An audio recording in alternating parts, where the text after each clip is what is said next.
All right, and a good evening to everybody as soon as I get this webcam on. Hello, good evening, everybody. Welcome to the final day of K Project's Wild Rift Tournament. It's been 4 long days, and we're coming to a close. It's a bit melancholy. Sorry for running a little bit late, times happen. But either way, first of all, we will have our first third place match. It will be between Paradox Gaming versus Soltan Edola. They will be fighting for the third place prize of $20. And then onwards later on, we shall have KSV versus Dream Esports, where they shall be fighting for a total of $100. Where first place will get $60 and second place will be having a total of $40. This will be the $120 grand prize pool. Well, not too grand, but it's a nice $120 prize pool that both teams can finally nicely get. The third place match that will be happening shortly will be a best of 3, and we will follow that up with a best of 5 match for the grand finals. Now, let me just get some settings on. I do not hear any music. That's a little bit of a problem. But without further ado, let's just look at how things have turned out. Now we can see here over in the brackets, we can see that KSV has made their way facing our Pink Powderfish boys, kicking off Paradox Esports back into third place match, and now they have made their ways into the finals. Whereas Dream Esports, they have taken down Eugene 2-0 and Soltan Edola as well as 2-0. Might we see another 2-0 for the grand final tonight? We will find out in about 2 hours. But for now, let's focus on the small little text down there. Paradox Esports versus Soltan Edola. It might sting that they are not in the finals this roundabout, but they will be trying their best. Now, without further ado, let us jump right into where is my screen capture. Hello guys, this is a little bit awkward. There we go. Alright, bands are about to start. Let's go straight into champion select right already. Both teams are waiting with bated breath. Now the teams are playing as Paradox versus Soltan Edola. Paradox being on the left side and Soltan Edola on the right side. Lulu shall be the first ban.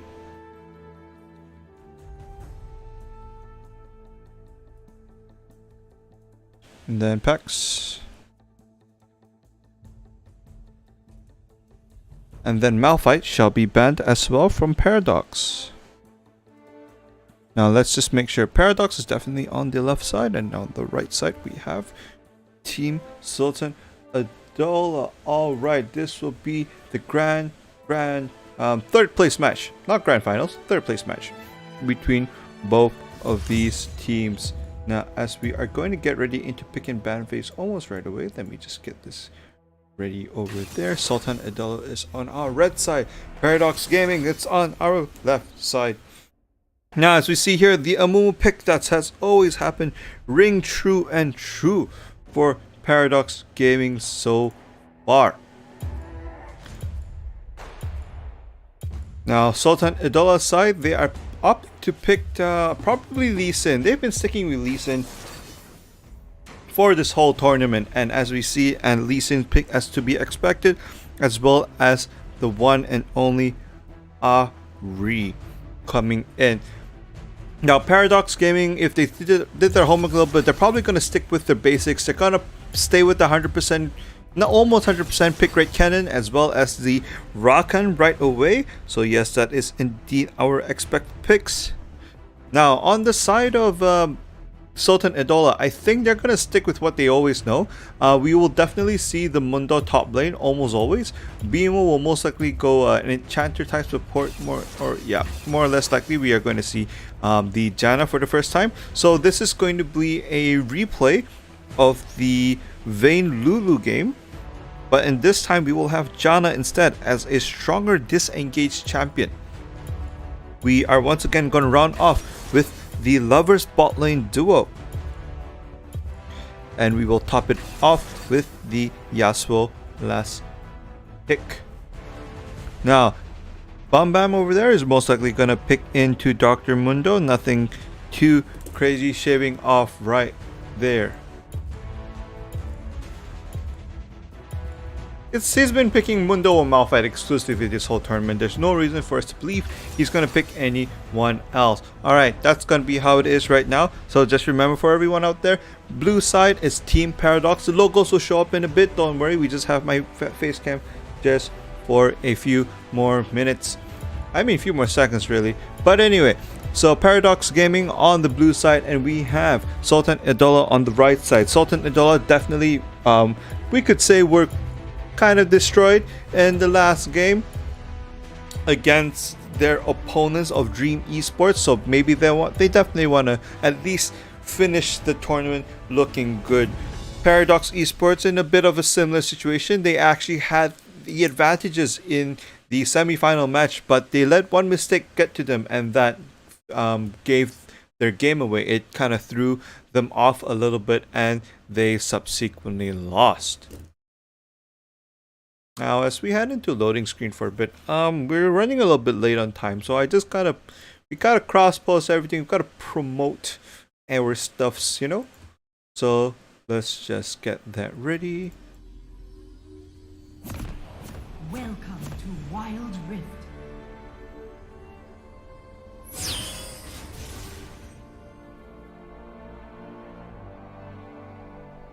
Now, as we head into the game, we are going to have Falco 4 off real quick. Now, one thing that we've noticed is that Dream Esports loves to play, they love to do level 1 invades, and we're going to see here right away a level 1 invade. Pax Pangood is forced to run away. That force flash already. He's thinking should he back or not, and that is definitely going to be a pain in the rear as he is going to suffer that level 1 disadvantage. We can see here right away Soltan and Edola are opting for the blue buff invade. That's going to be aggressive play. So they have two options, right? They can do a parallel jungling where they both go on this side of the map or not. And we can see here Vayne has actually been a little bit cheeky.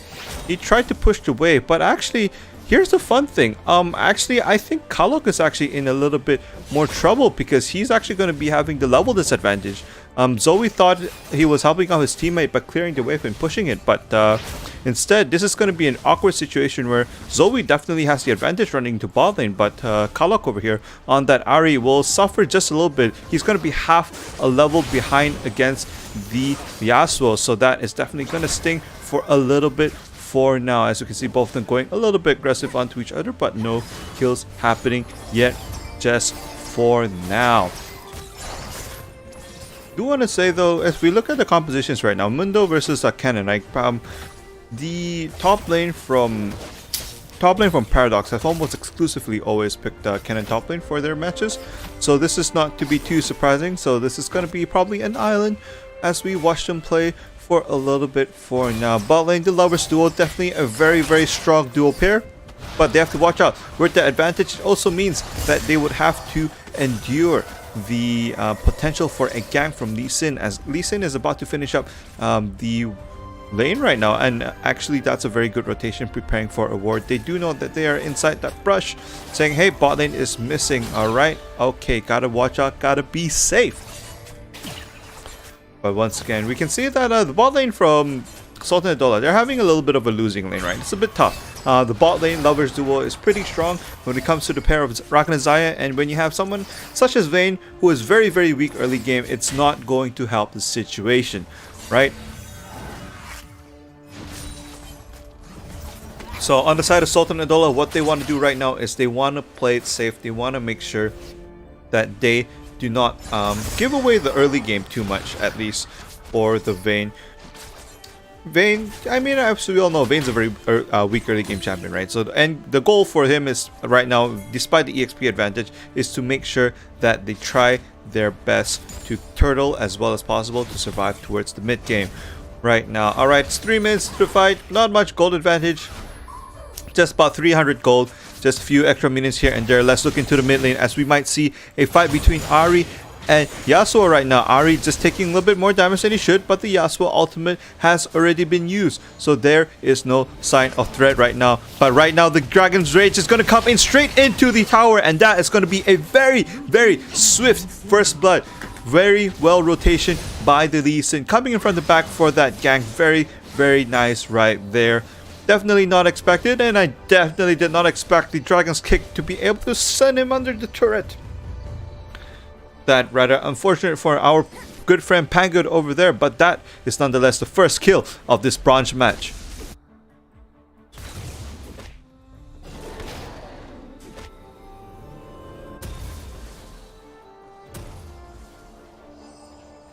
We are heading 4 minutes to game. First blood finally claimed by Soltan Edola. They definitely want to seek some revenge. They want to at least look a little bit better for the next match. For this potential final match. Dragon has spawned. We are expecting some action to happen here just a little bit soon. As we can see, Paradox Gaming are now going to secure the Scuttle Rift to be able to secure their position in macro. That steal almost coming in by Kalok over there, but he does steal the Rift Scuttle Crab, and that's going to be a little bit disadvantageous. As we see here, both teams are in ready for a skirmish. Amumu is getting ready, but the Janna ultimate is going to send everyone into chaos, and as Dragon has been secured right now, the ultimate coming in from the cannon is going to lead everything into a supreme terrible chaos, as 3 people are just melted right away by the Yasuo, and that is a disaster for Paradox Gaming right now. Jeez, I need to wake up. That was a little bit nuts. Right now, we can see that the charm has landed onto Mumu, thinking about going in, but he's going to take more than he can chew, as he's going to suffer to the burn from Dr. Mundo right there. Yasuo thinking about going back in, but he's like, nah, I feel like something's not right, as he sees the Lee Sin coming in from the right side, saying, alright, we got to play a bit safe, but look at that. Lee Sin misses the resonating strike, not going to find the connect onto the bot lane of Paradox Gaming, and they are going to call off that gang for now. They live to see another day.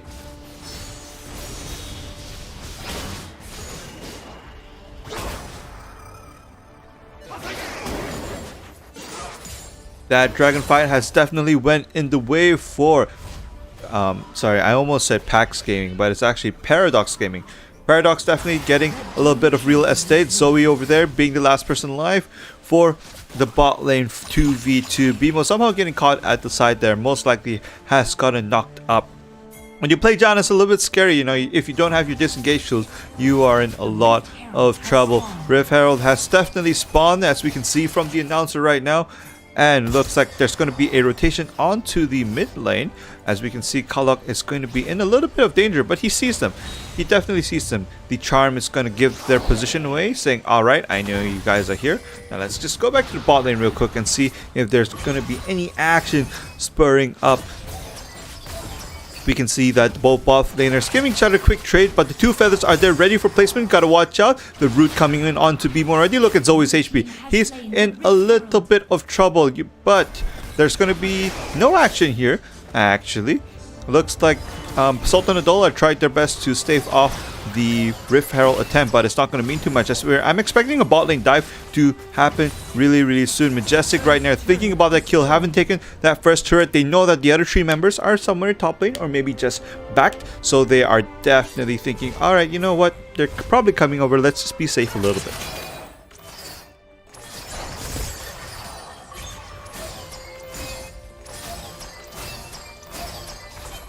We can see over here, Mundo is forced to flash away, taking quite a bit of damage, but he's thinking about coming back in as the support from the Lee Sin is going to come. He is thinking about using the flash and Dragon's Rage, but that is not going to help. He definitely had it up, but he was like, you know what, maybe we don't have to kill him, but that is going to be fruitless instead. He definitely should have went for the aggressive play, but he finds a resonating strike and he's going to get the kill nonetheless. He saw Kennen just walking past the turret just from the edge of the screen, and that is going to grant them a nice swift kill. TSM Bum over here and Hadra Rujo are going to look to take a tower in response for the one that they lost in bot lane. Majestic now in a little bit of trouble. He's going to be sandwiched first, actually, as he's going to be the first to fall almost right away, but Lee Sin is going to be the first to actually fall instead. My apologies. Oh my goodness, camera please. Now Mundo is going to be chased as the Yasuo is going to corner him off. Now their teams are split. They can do it 2 ways. They can do a counter flank instead, but look at that. TSM Mama somehow staying alive. He's going to finally fall. Bimo coming in for the flash with the ultimate, but it's not going to do much because he's just going to come in and suicide. Kalok is over there saying, all my friends are dead. What do I do? Pings are running in. Paradox Gaming are definitely thinking about diving him, and Kalok senses it. He's like, alright, you know what? I want none of this, as he is going to back and defend against the tier 2 with the Scuttle. The Rift Scuttle definitely... Oh, can he get charmed in the mobile version of the game? He's still going to deal some damage onto the Terra, 1/3 of it taken away, but that's the most that's going to happen. As we can see here, a bot lane fight between Zoe and the Kennen, and he outlives the top laner from Paradox, and he scores a kill for himself. But he's about to run into the bot lane duo of Majestic and Zoe are going to go on a 2v1 fight, and looks like he is going to be losing the fight. Now he's running tail behind his back. Bimo is going to be the sacrificial lamb for this, but Ace Game Style is coming in. He misses the Amumu bandage toss, and now they're coming in for the ignite. The quick dash forward into ignite will secure that kill right there. That was definitely a gank 2v1 attempt onto the cannon that went a little bit wrong, I would say, but with this they are going to secure the dragon right away, and they are looking to engage back onto Soltan Edola. Soltan Edola need to take time, need to recuperate, they need to calm down. Right now the game is slowly slipping out of their control as the gold lead slowly goes from 1,000, 2,000, 3,000, and now 4,000, and it is slowly creeping up to 5,000 right now. Soltan and Edola, they need to play a little bit more patience, right? They need to think about what is their win condition. They need to figure out who they need to pick out. They gotta stop getting caught out like this, because they've been finding a lot of traits that look good in the first place, but they took too long, or the rotation from Paradox were much better, and that caused them to lose team fights.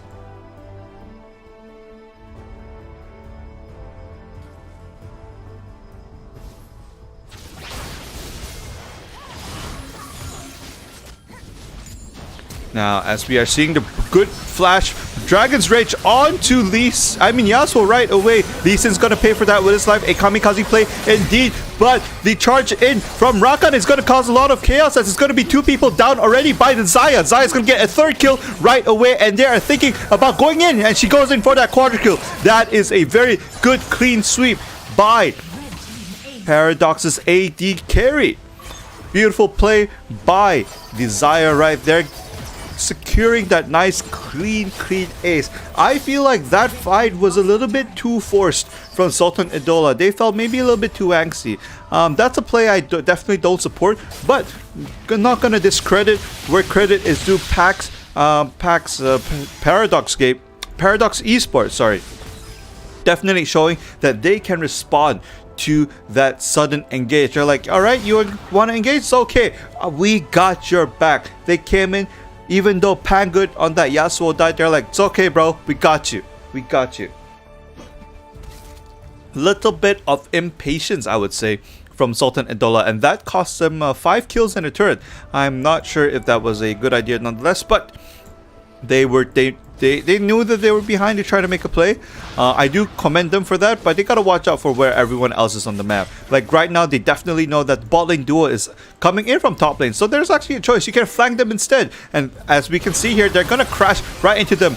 And Rakan is immediately starting with the engage. He gets 3 people charm already, and that's already 3 people just falling down right away. What's going on? They're getting melted. Oh dear, oh me, oh my! Right away, just like that, Soltan Edola loses 3 members of their team. Lee Sin is actually only just backing from the bot lane. This should definitely be a free Baron. Ace Game Style is waiting in the brush. He is not going to let Raja Rujo have a good time. They're going to go for it immediately. The Amumu ultimate, Curse of the Sad Mummy, going for just 1 person. But they don't care. It's worth it because they have the Baron. Blue team has slain Baron Nashor. 12 and also almost 13 minutes in the game. We have not seen our item menu in a while. Let's just bring it up and see what we have right here. Let's look at the gold difference. Look at that. Xayah, 4 item completed. Not completed boots, but it doesn't matter. 5,000 gold lead against your opponent AD carry. That is a sting and a half right now. Itemization for Soltan Edola is not going well. They need to find a way to be able to deal with the Xayah, but look at that. There's barely any armor stacked on the side of Soltan Edola. Only the Sunfire's cape from Dr. Mundo is the only armor item you see. Everyone else actually has no armor. They are taking a lot of pure damage with no mitigation at all, and this is definitely going to cause some problems. Now, actually, not talking about that, just look at the itemization from both sides, right? Only Rakan has built slightly tanky. As we can see here, the dragon is going to be taken right away. I do not expect them to force a fight. That would be suicide. Charm running in. Ari already forced to run away with the back of his tail. Honey has engaged, has been stopped thanks to a very, very good hurricane by the Janna. But look at that. Paradox Gaming is not looking to stop. They are trying to punish as much as possible. Ace Gamesol goes golden, but he sees an opportunity. He misses his ultimate. I think he thought he had flash ready, but Cannon coming in with a slicing maelstrom already gets one person down. Xayah coming in. She does not care about the rest of the team. She's coming in, raining feathers on everyone. 2 people dead already. Trying to get a 3rd kill, but maybe they should focus the tower first. Look at that. Zoe on that vein trying his best to defend the turret, but it's not gonna matter as Paradox Esports is going to knock on death's door. They are being relentless right now. Rakan, the charge coming in. The knockup, just disrupting the whole team. That's going to be a very cute play from the Lee Sin, getting a quick kill onto the Amumu. But looks like they pushed more than they should have, because now everyone on the side of Paradox is a little bit too low. But look at that. Xayah's going in, getting legendary again. Now with this, if Bimo and Ari, if Janna and Ari can't defend against this is pretty much game over. But it looks like Paradox have decided to play the safe card. They're like, guys, let's not give away the win. This is not worth it. They are spotted by a ward right there though, so this play is not gonna work. Dr. Mundo over there just being a little bit cheeky, throwing some cleavers, but oh well. 15 minutes in the game. Let's look at the game situation one more time. 3 dragons already for Paradox Gaming. They have a 14,000 gold lead, 15 kill advantage, 3 towers up. They have middle lane open against their opponents. They have a lot of options right now because both teams have teleport, right? They have 2 options, and personally I would say go for the split push option. Push bot lane.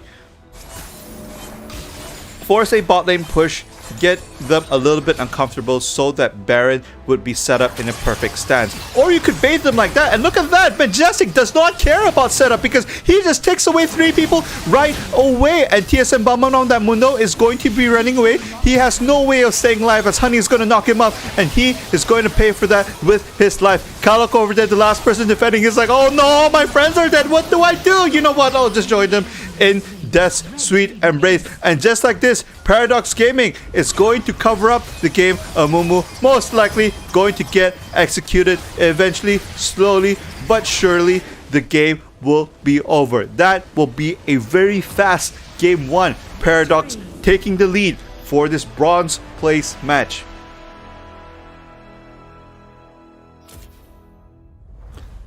This game happened way faster than I thought.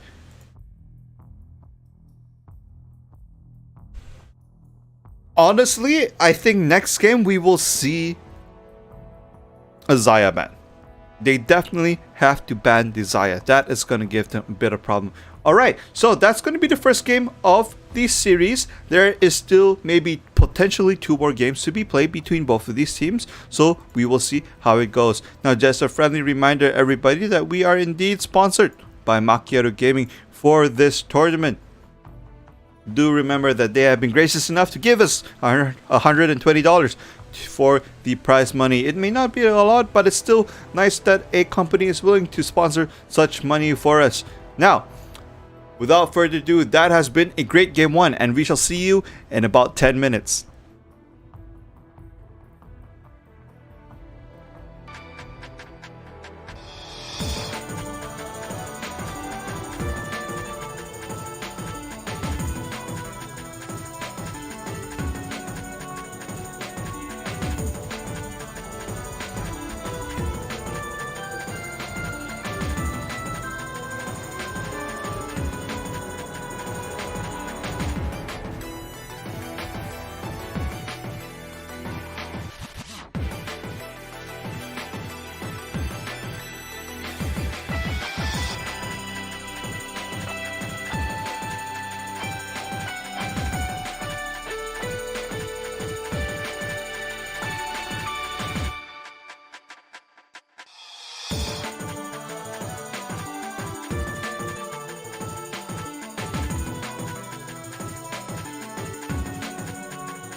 All right, and a welcome back to everybody. Now let us get the correct screen on chat. All right, welcome back everybody to K Projects tournament. It is day 4. It is the last day of the tournament. It's a good thing that we didn't prepare a tournament next week because some people getting a little bit tired, some being me. But so far right now it's Paradox versus Soltan Edola. This is a little rudimentary screen board right on our beside me over here. Paradox Gaming has swept the first game in a very dominating fashion against Soltan Edola. The question is whether Soltan Edola will now have something to respond. The game's been going quite alright, I would say. It's just a reminder, it's a best of 3. Now, what are we expecting here? In case you missed it, right? Welcome back to K Projects Wild Rift Tournament. If I have not introduced myself, which I'm pretty sure I have not. My name is Coco. Most of you know me as Coco Ethan. We have a partner named Jay who is hiding somewhere. No, not Jay the PUBG caster, different Jay. But yeah, together we make JK and we make jokes all the time. Terrible jokes. But anyway, that aside, we are expecting the teams to be ready just about any time now, as we can see here in the lobby. Oh, I should ask them if they're ready for bans phase. Ready for bans. Now, if both teams are ready for bans, we shall go towards a nice clean ban phase. I'm expecting Soltan Edola to change it up a bit. I expect the bot lane lovers duo to be either banned or taken away from them, because that was definitely a little bit too I would not to say that it was too strong, but it's more like they had nothing to answer that lovers bot lane, and I think that gave them a little bit of trouble. Now the Malphite ban coming in already from Paradox, and it's still a Lulu ban. Alright, so the bans actually have not changed. So it's a Malphite ban and a Lulu ban from both sides. So far bans hasn't changed. So the question is, will pick and ban phase, will the pick phase change, right? So TSM Bobman, first up, he's gonna immediately pick away the Yasuo, not allowing them to start with it. That looks like it's gonna be answered. We can see the Ari pick. That's right. Alright, you take our mid laner, we'll take your mid laner. Let's see who does it better.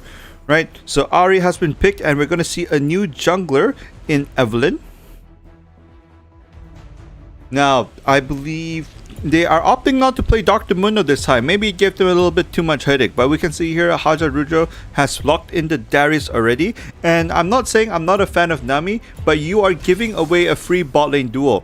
But at the same time, it looks like Paradox Gaming and Paradox Esports does not care, because they are not picking what won them the last game. They are not going for the lovers bot lane duo anymore. They are changing it up.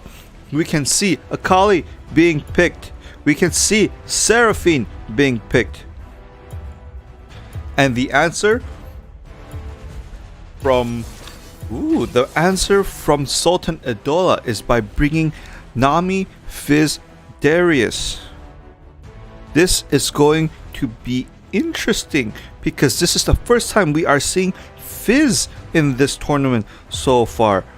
Tristana, a good late game carry. That is going to be the insurance policy, I would say.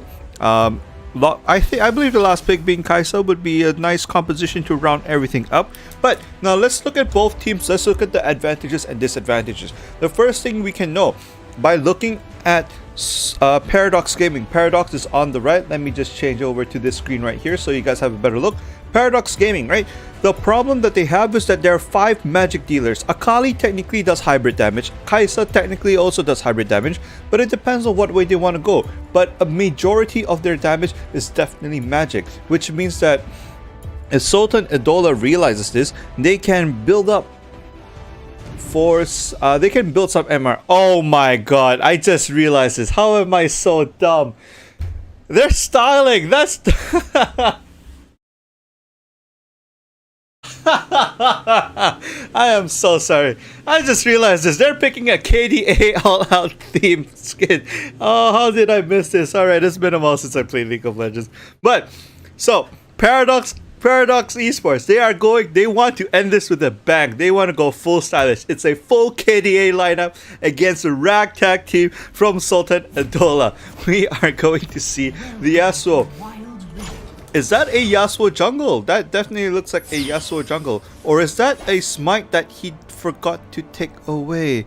This might be a little bit awkward. As we look right now, everyone on Soltan Edola actually has swapped roles. Let me just quickly turn some stuff off so that we can see better. Everyone on Soltan Edola has actually swapped roles. Now, Hajarujo is no longer jungling. Zoe is still being ADC. Kalok has changed from mid lane to support Nami. I'm assuming Bimo is now in the mid lane. Bam Bam is playing top lane Yasuo. Question mark jungle Yasuo. Oh my god, this is gonna be a whole bunch of interesting. I think both of them are having fun. This is for clout. This is for internet points. We're gonna get it. Now, in the mid lane, right away, Pangood knows that he's gonna be in a little bit of trouble. He's backing off right away. The bubble is going to somehow land, taking some damage, but he will be safe just for now. The jungle support duo is going to slowly rotate towards the bot lane. As Kalok is going to walk into a ward right there. He's going to take way too much damage. He's forced to flash right away. The ignite landing on the wrong person. But that is a-okay because that means both of them are going to be pretty low. And they are now forced to play defensive against a very aggressive Majestic and Honey. The Kai'Sa Seraphine bot lane duo is actually pretty painful. Especially against someone as low HP as this. You've got to remember, the first skill from Seraphine does percentage HP damage and more if you are low on HP. Look at that high note, immediately taking first blood. I'm so sorry about that. We didn't miss it, but you know, Surround Sun Bitra, oh, these stupid score names. Alright, but look at that. She deals more damage as they're lower HP, and just a quick dive. The Nami bubble is actually going to land, but because the aggro was on Honey, it's not going to matter. Majestic makes it out alive. TSM Bam Bam trying to make the best out of the situation. But it is what it is. Now, I just saw the screen, guys. Chillax. I did see the 1-1. I forgot to disable the other one, alright? It's supposed to be one blank.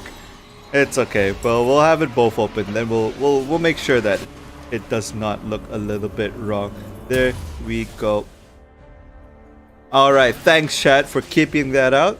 You guys will see this in about a minute from now. There's a delay for the safety of this tournament. No stream sniping, none of that mumbo jumbo. Now, Pax Pangood still staying alive in the mid lane. Right now, 2 kills and advantage for Paradox Gaming already. If you are Soltan Edola, you're thinking, alright, how do we want to play safe? How do we want to win?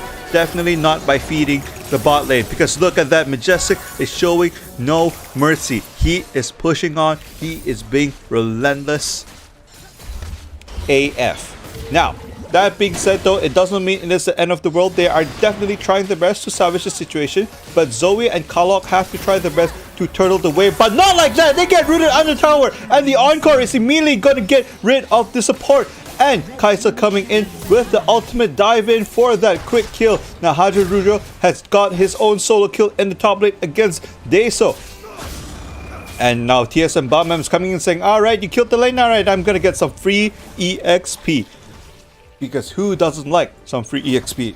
But he's going to leave the tower alone, interestingly enough. He's going to back. They have some information on him, but that's not going to matter too much. Bimo coming in with the rotation. Immediate stun onto Honey. Honey will be the first to fall. Majestic is about to run away, but the tunnel wave gets him up, and he will pay for overstaying and delayed. This one, they got to blame Pangood. Pangood did not say mid missing, man. Fizz came in from a very, very good rotation from Fizz, honestly. Something that Soltan Edola can finally capitalize on. They definitely were suffering a little bit in the early game, but look at that. Fizz is getting a little bit caught. Bimo taking more damage than he would like. Pangood and GameStyle are preparing maybe to steal the dragon, but that knockup from the Nami bubble is going to stop them for a little while. GameStyle is coming in. He's looking for the steal. He's hitting on the dragon, but it's not going to matter because they secure it anyway. Blue side, they are trying their best to run away. Pangood chasing in onto Kalok, but he is staying alive. But the flash auto attack is going to secure that kill. As we can see, Seraphine falling off right at the back. This is, I believe, a 2-for-1 exchange overall. I am not sure. I might have missed one kill somewhere. Maybe 3-for-1 exchange. But Soltan Edola secures the dragon for now. They will live to see another day. It is not the end of the world yet, but the lead is slowly slipping. 5 minutes into the game, 5,000 gold advantage for Paradox Gaming right now. As you can see, Ace GameStyle is planning a little bit of aggression. The Charm getting in, getting ready. She is going to get the first hit. There is the Charm already. He's going to get attacked, going to get flanked by the Akali. They are going in, and that immediately is a follow-up second ultimate from Akali, and that will be another kill. An advantage for Paradox Gaming. They are being aggressive. 4 people in the top lane, but they are not going to all stack 4 onto the tower. It is just going to be the bot lane pair who are just going to chip this tower just a little bit as we go back to the mid lane real quick. Now it is, no, that's not what I want to see. Come on, it is 5.5 minutes of the game. Let's look at the item breakdown, but not before there looks like there is some aggression onto TSM Bum Bum. He is having not the best time of his life. He decided to jungle, but he still gets taken down under tower anyway. Haja Rujal thinking about doing something, but he is going to get flanked by the Evelyn. That's a 3-on-1, and that's a very, very swift, clean kill onto him. Bimo saying, alright, you know what? I don't want no part of this. Bimo thinking about it, but he's going to be spotted by the sweeper lens, and that is going to abort mission. He's going to abort his mission.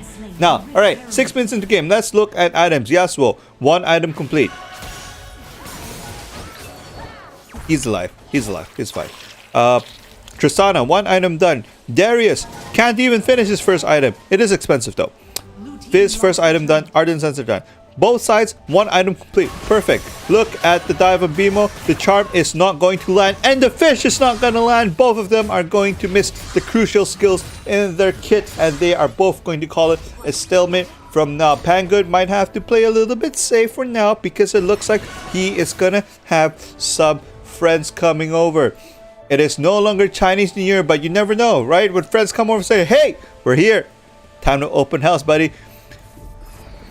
Alright, let's look at the game situation once again. That bubble range is a little bit bonkers as we're gonna see it, the dive onto the Yasuo right away. TSM Bumman instead is gonna go into suicide mode as he dies instead. Kaisa coming in from the back getting a quick kill. That's gonna be 2-0 even though they were initiated upon by Soltan Edola. Paradox Gaming turns the situation around and finds a kill. The ultimate coming in for Seraphine, gonna get 2 people stunned right away. Now we can see here Deso is barely going to make it out alive. I think the ignites are going to take, but they're both staying alive for now. Deso almost one attack from dying, but look at that. Bomb Bam is going to get rooted under the tower again. He just revived and he almost just had another gray screen. Now Kalok is thinking about defending. Fizz is finally going to land Chum the Water, so that's going to take care of Evelyn right away. Now the rest of Paradox Gaming are going to retreat. They say, all right guys, we overstayed. Let's just get out of here. But Bimo over there, nice dodge by the Fizz. A little good sidestep, seeing Honey on that ward over there, thinking about capitalizing it. But this back forces them to potentially give up the dragon, as 3 members of Paradox have backed already. They are rushing towards the dragon right now, but I believe that Soltan Edola have enough damage to quickly take down the dragon before the rest of the team arrive. But look at that, TSM Bum has actually prepared his knock up. Now coming in the tidal wave from Nami, it's going to be a fight in the dragon pit. First, blue dragon saw has been secured already, and right now Ari is causing a little bit of havoc with a triple dash. Seraphine going to get some kills. That is going to be a rampage from the Ari, I believe. 3 members falling around. They definitely had the potential to do dragon, but they missed a little bit. You know what I would have done differently in that fight was that instead of using the Fizz out as an initiation, they should have just casted it early. Let's leave it at this spot right here, and this would deter them away from doing the dragon for 3 more seconds. Maybe 3 seconds is all they needed. They needed an escape plan. They had no plan running into it. They secured the dragon, but at what cost? 9.5 minutes game, 10,000 gold lead, 10 kill advantage, 3 towers up.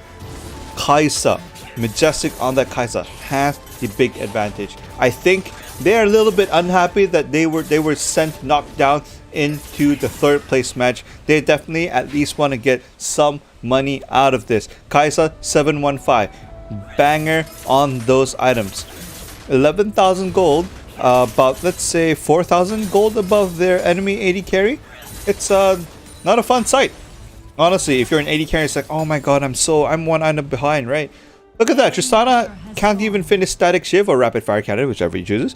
And Kaisa is like, you know what, let me finish my 4th item. As Majestic walks in, thinks about getting a kill. He's gonna take a little bit of damage. He's gotta walk away from Chum the Waters. But the Seraphine ultimate Encore is gonna get all 5 people stunned. That's gonna be a quick kill from Akali coming in from the back. But now Majestic is coming in for the clear. He's gonna get 2 people, but not before he gets pulled by the Darius, gets interrupted. And now Ari is coming in saying, don't worry, I got you, fam. But he did not got his fam because the other 2 teammates of Soltan and Edola are gonna run away alive. But is that gonna matter? Probably not, because now Paradox Esports, they're knocking on the door of death. They are trying to kill Hajarujo.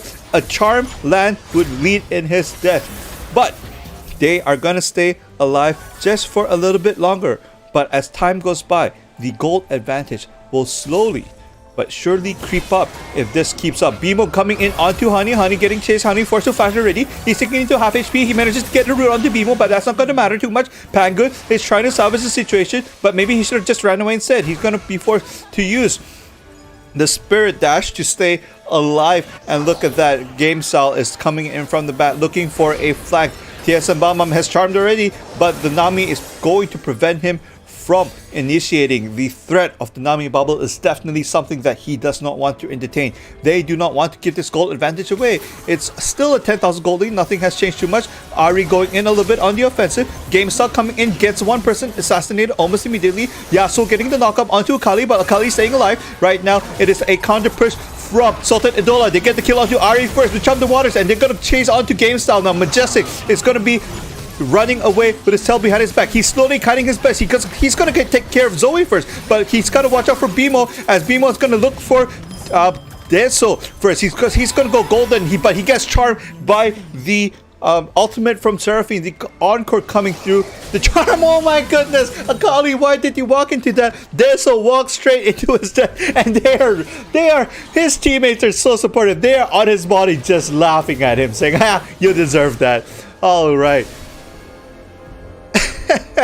It's been 2 minutes since we talked about the 10,000 gold lead. Right now, the gold lead has not changed because the game is in somewhat of a standstill. Paradox Gaming are trying to force their way to end this game, which isn't the correct textbook play, right? This is only going to stall the game even further, which is not such a good idea. You don't want to give your opponents time to buy more items. Darius has finally completed GA right now. Now, of course, Paradox Gaming, Paradox Esports, right? Sorry, I keep getting the names wrong. Paradox Esports, there's nothing wrong with having a little bit of fun. But sometimes you gotta have insurance policies. What if your fun goes wrong? What if you make too many mistakes, right? What they should definitely be looking for, secure Baron. They gotta push the bot wave. Force your opponents to come to bot lane. And by doing so, then you have a little bit of control over the Baron pit. And then maybe looks towards something interesting. But the Death Brush has been prepared. Pangar is going to be affected by Chum the Waters. He's somehow going to escape right now. But look at that. Evelyn is going to be deleted almost right away. Both teams are going back and forth with their trades. They want to engage onto the opponent team, but not without some safety chip damage. Majestic's going right in. He immediately dashes back away, but the Nami bubble is going to force a disengage right now. And all 5 members of Soltan Edola will stay alive for now. They got a good clean kill onto Ace GameStop, who went a little bit too aggressive for my liking. But look at that. They are immediately thinking about the Baron. But the Scuttle Crab has been taken. Red team lost a turret. They cannot give that vision away right now. Akali flying all the way in, looking onto Kalok. He's going to get rid of Kalok. He has flashed away right away, but he's going to get caught by Chum the Waters, as he thought he got a clean escape. But no, Fizz got him instead. Now, the 4 members of Soltan Edola are looking to defend the Baron. They do not want to give this away. Now, the Baron dance has started. Will both teams play the Baron dance, or will they go back for a little bit of more control? Looks like Soltan and Edola are not opting for the Baron fight just yet. They do not want to entertain the possibility of a flank, a backdoor. They don't want to entertain any of that. They're like, you know what, we gotta play safe, and safe they will be.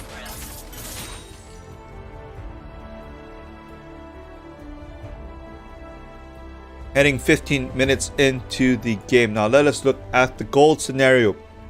It's been 5 minutes since we talked about it. The gold advantage is still 10,000.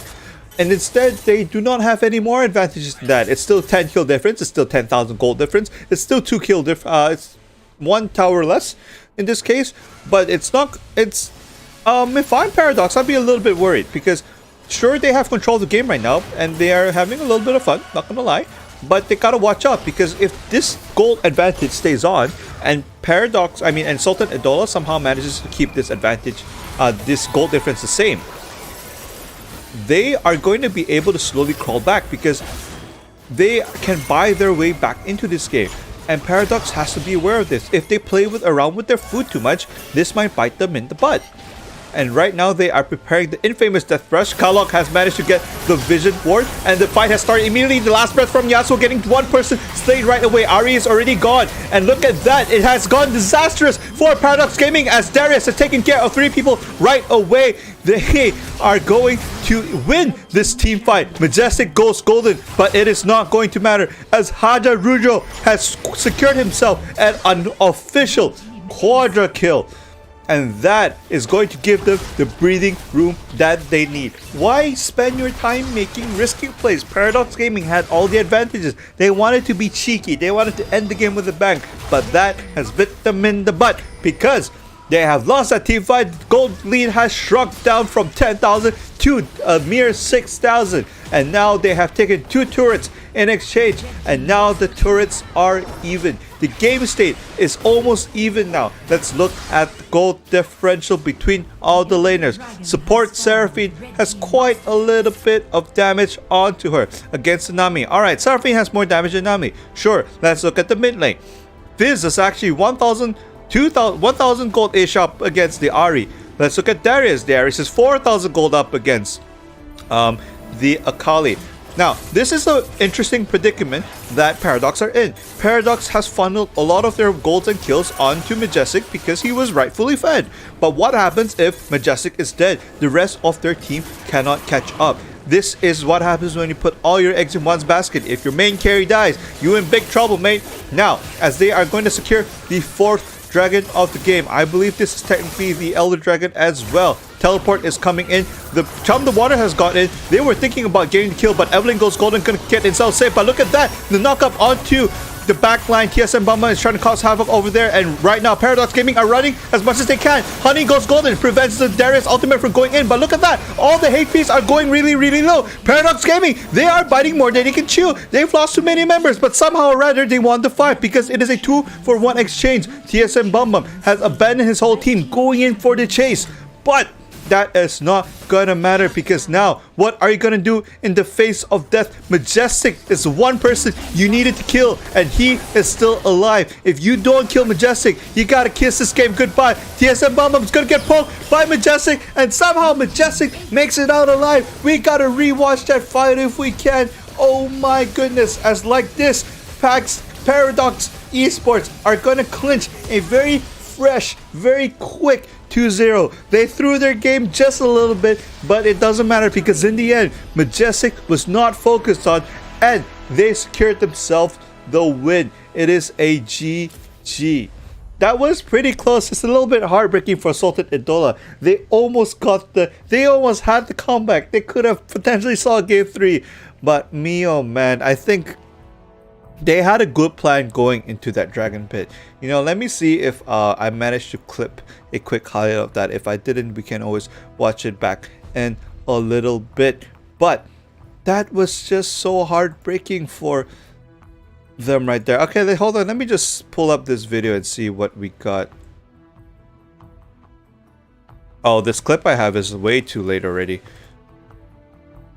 It's all right though. we can always find the fight scenario happening just one more time. Let's see if we can go back to the YouTube replay real quick. We can definitely put some little bit of my own YouTube stream on.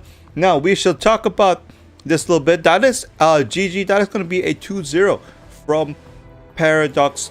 That's a GG for Paradox Gaming. They have definitely secured themselves $20 from the tournament. A well played series by them nonetheless. Now let me just go to this little not too awkward terrible stream setup, as we are actually going to rewatch the last fight just a little bit in maybe slightly slow motion. Now let us get rid of some music. Now let's keep this music. I like the music. Alright, initiation goes on. BMO goes in. Evelyn is golden right away. Evelyn goes golden. Majestic is on the side attacking. Now, I was focusing on the Yasuo because he got the disruption onto Ari. I thought that was going to bring something. But look at that. The Seraphine Encore hits 3 people right there. 3 people charm means that they couldn't collapse onto the rest of Paradox. And that caused a lot of chaos because Honey did his job already.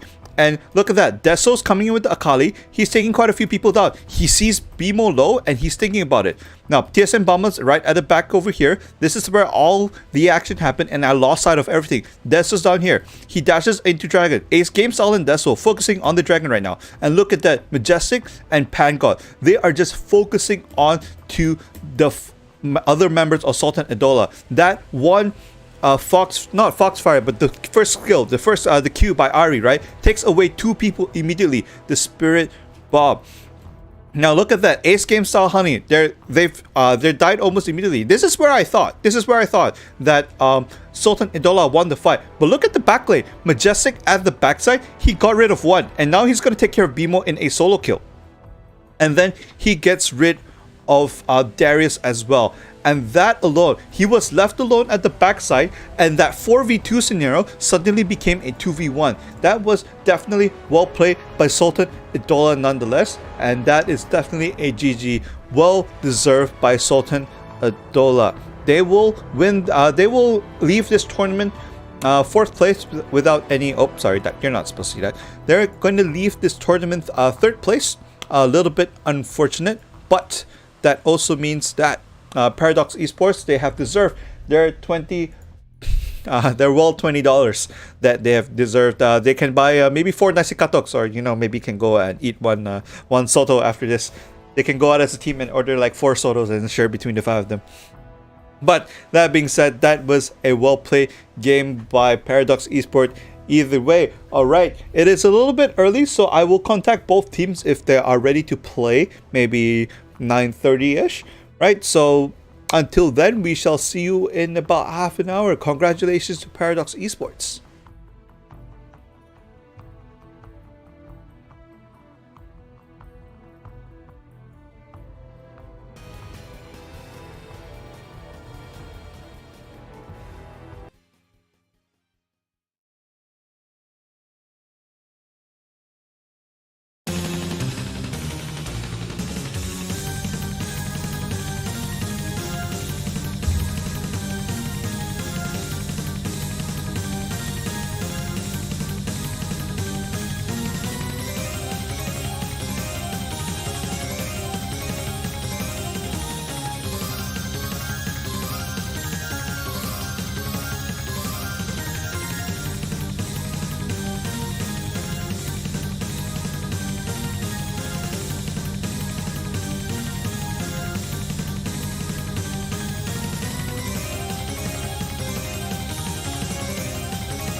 Alright guys, welcome back. I do not know if my microphone is working or not, but without further ado, I believe this is not the right screen we want to use.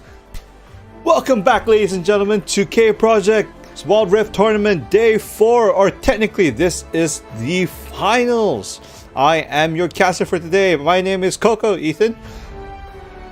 Some of you know me by a very old name, one aka Elven Strike. It's been once in a hell of a while since I've seen some of you, and seen some of you probably met me for the first time.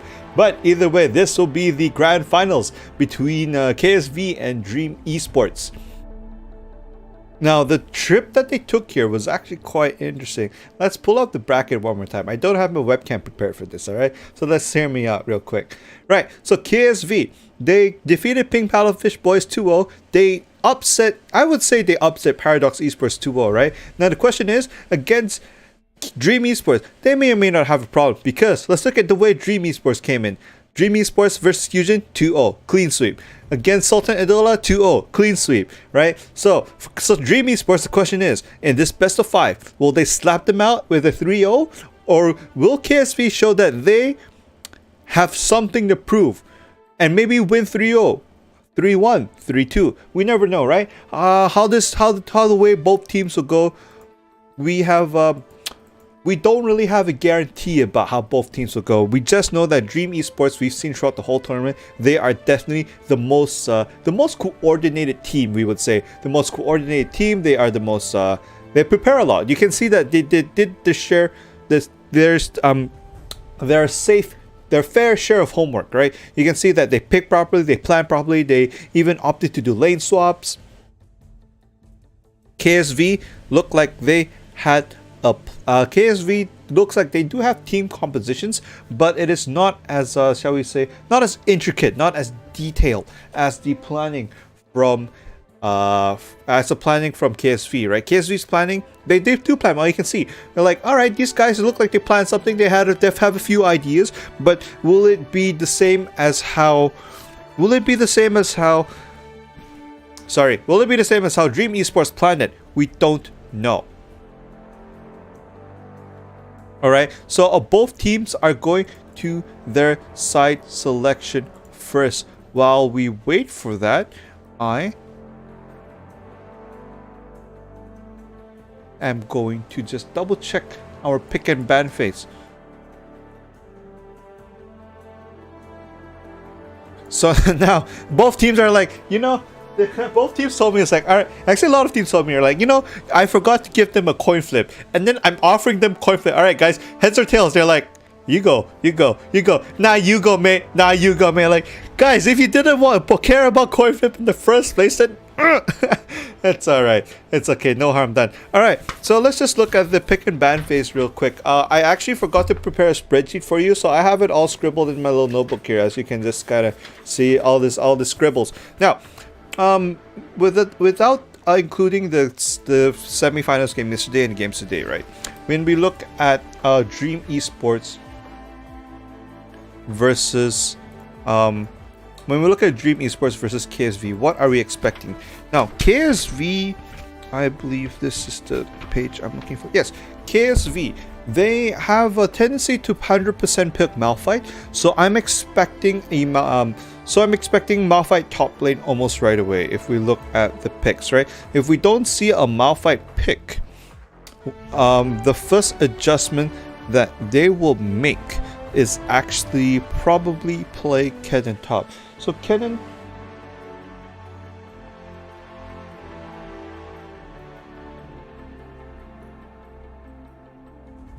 oh my goodness, these teams. All right, they're just trolling me in chat right now. All right, we're gonna get them into lobby real quick, but let's just talk about pick and ban phase. What are we expecting, right? So at least they're giving me time to talk about pick and ban phase. I want to sound smart for like a few seconds, right? Now, KSV, they definitely like picking Malphite, so I think the first thing that Dream Esports is going to do is either permaban the Malphite or just let Malphite through and first pick it. That's what most likely is going to happen. But that being said, it doesn't mean KSV didn't do their own preparations, right? As KSV could have said, all right, we know they're going to ban Malphite. Let's pick something else. Let's prepare a different composition. Now, the compositions that KSV have played so far, they haven't played too many games because they've won 2-0s. But against PPB, they picked a very simple Malphite composition. They went for a wombo combo with Malphite and with a Malphite Braum combination, which has been pretty strong in the first game. The second game, they had Malphite, Jarvan, and Lulu as a lot of knockups coming in. When we look at the side of Dream Esports actually is, I would say, a little bit unpredictable because as soon as I find the right page, Dream Esports, among all of the games that they've played so far, they've actually picked a lot of different picks. Now, anything consistent we might see. Dream Esports has a tendency to play Fiora top when they look for the lane swap. That is the first thing that we shall pay attention to.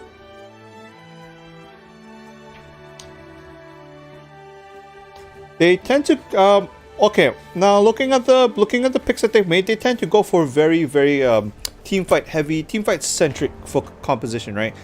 They either have Fiora ready for the split push, or they have the cannon ready for the team fights. Now, the choice of junglers is a bit tough to say because according to the book that I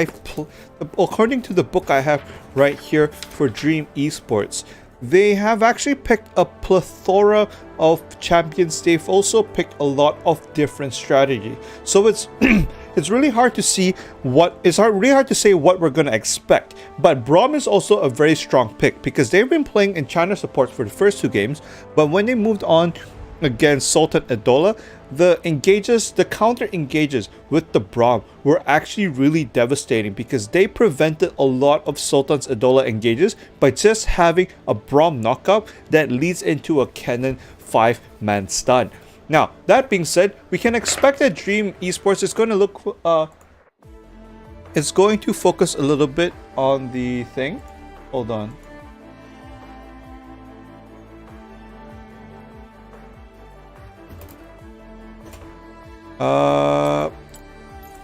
Now, no wonder that's happening.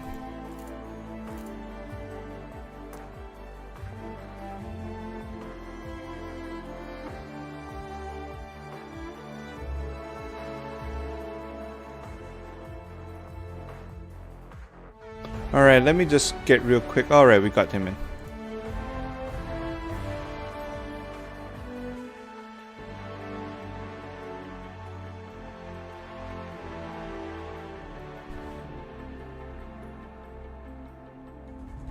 Let me just add them just in case. Failed to send friend request. Oh my god. Alright, this is probably like, alright, so some of us were not in our friend list. That's okay. We can solve that a little bit real quick. Now, it looks like Days is not playing today. Well, at least not in the first game anyway. 6 has come in as the replacement. Now, let me just add 6. It's been a while. He knows who I am. Now, let's go into pick and ban phase real quick. Now let's go to this beautiful looking screen. That is definitely not what I want. Sorry, that's the wrong team ones. Now, let's look at the scenario right here. Dream Esports will be the team on the right. So let us get that correct. Okay, that looks correct to me. Now let's go back to this camera for a little bit. We can, see my face for a few more seconds. It's okay. Now both teams are ready. We can go straight into the ban phase. KSV may start with the ban. That is going to be the Lulu ban almost right away. So KSV opting for that Lulu ban. And then we are going to see Dream Esports with potentially a Malphite ban. No, they are banning Braum. Alright, when both teams are ready, we shall head into the lobby real quick. Now let me just check the statistics and why they banned Braum. Yep, ban Braum seems like the right choice. I might have gotten my games confused a little bit, but I think it was KSV versus Paradox. Yes, definitely. KSV versus Paradox, the one thing that they won the fights with is actually the Cannon Braum combination.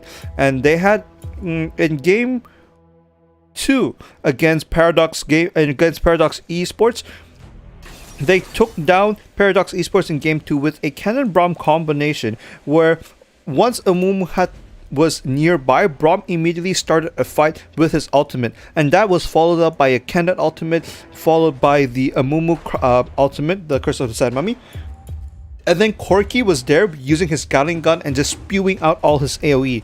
Now, if we look at the pick and ban phase already, we see what we expected. Cannon is already immediately first picked, and we see the typical Fiora pick as well.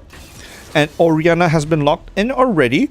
Now, any picks after this, I'm not too sure how both teams are planning for it, right? We're going to see Rakan, so we're probably going to see maybe the Lovers Balling duo or something along the lines of a knockup. So we can see here that they are setting up for a Yasuo pick. We can already see Yasuo being highlighted real quick. And the question is, are they going to pick the Yasuo away? No, they are opting for the Pantheon and Kai'Sa.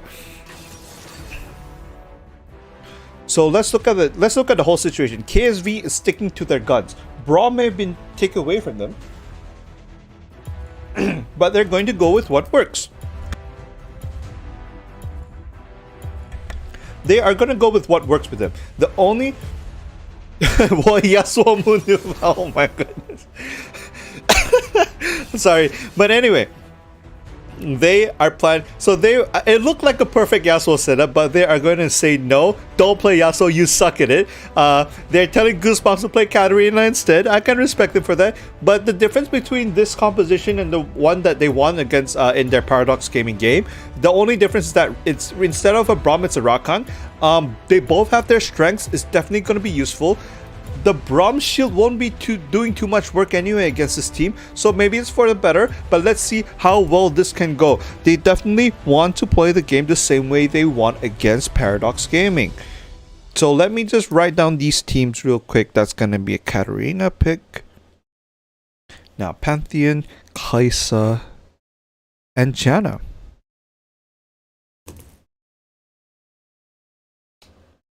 Now, as we awkwardly, not too awkwardly, switch to this beautiful screen right here. Now, what are we expecting from both teams? Honestly, I don't know what to expect. Maybe, maybe Dream Esports are going to feel for the opponents first, right? They're going for a very standard, I would say quite standard pick so far. Fiora is always top. Orianna, almost the safest mid laner you could have at all times. Could you actually swap around these characters? Minions have spawned. Guys, I need to know this. Can we actually swap them around? Now, as you can see here, Dream Esports are doing their typical level 1 invade. They are looking for that level 1 cheese. But that is not going to happen as KSV have decided to defend on their blue side instead. Look at that. Even Kennen is being a very safe player.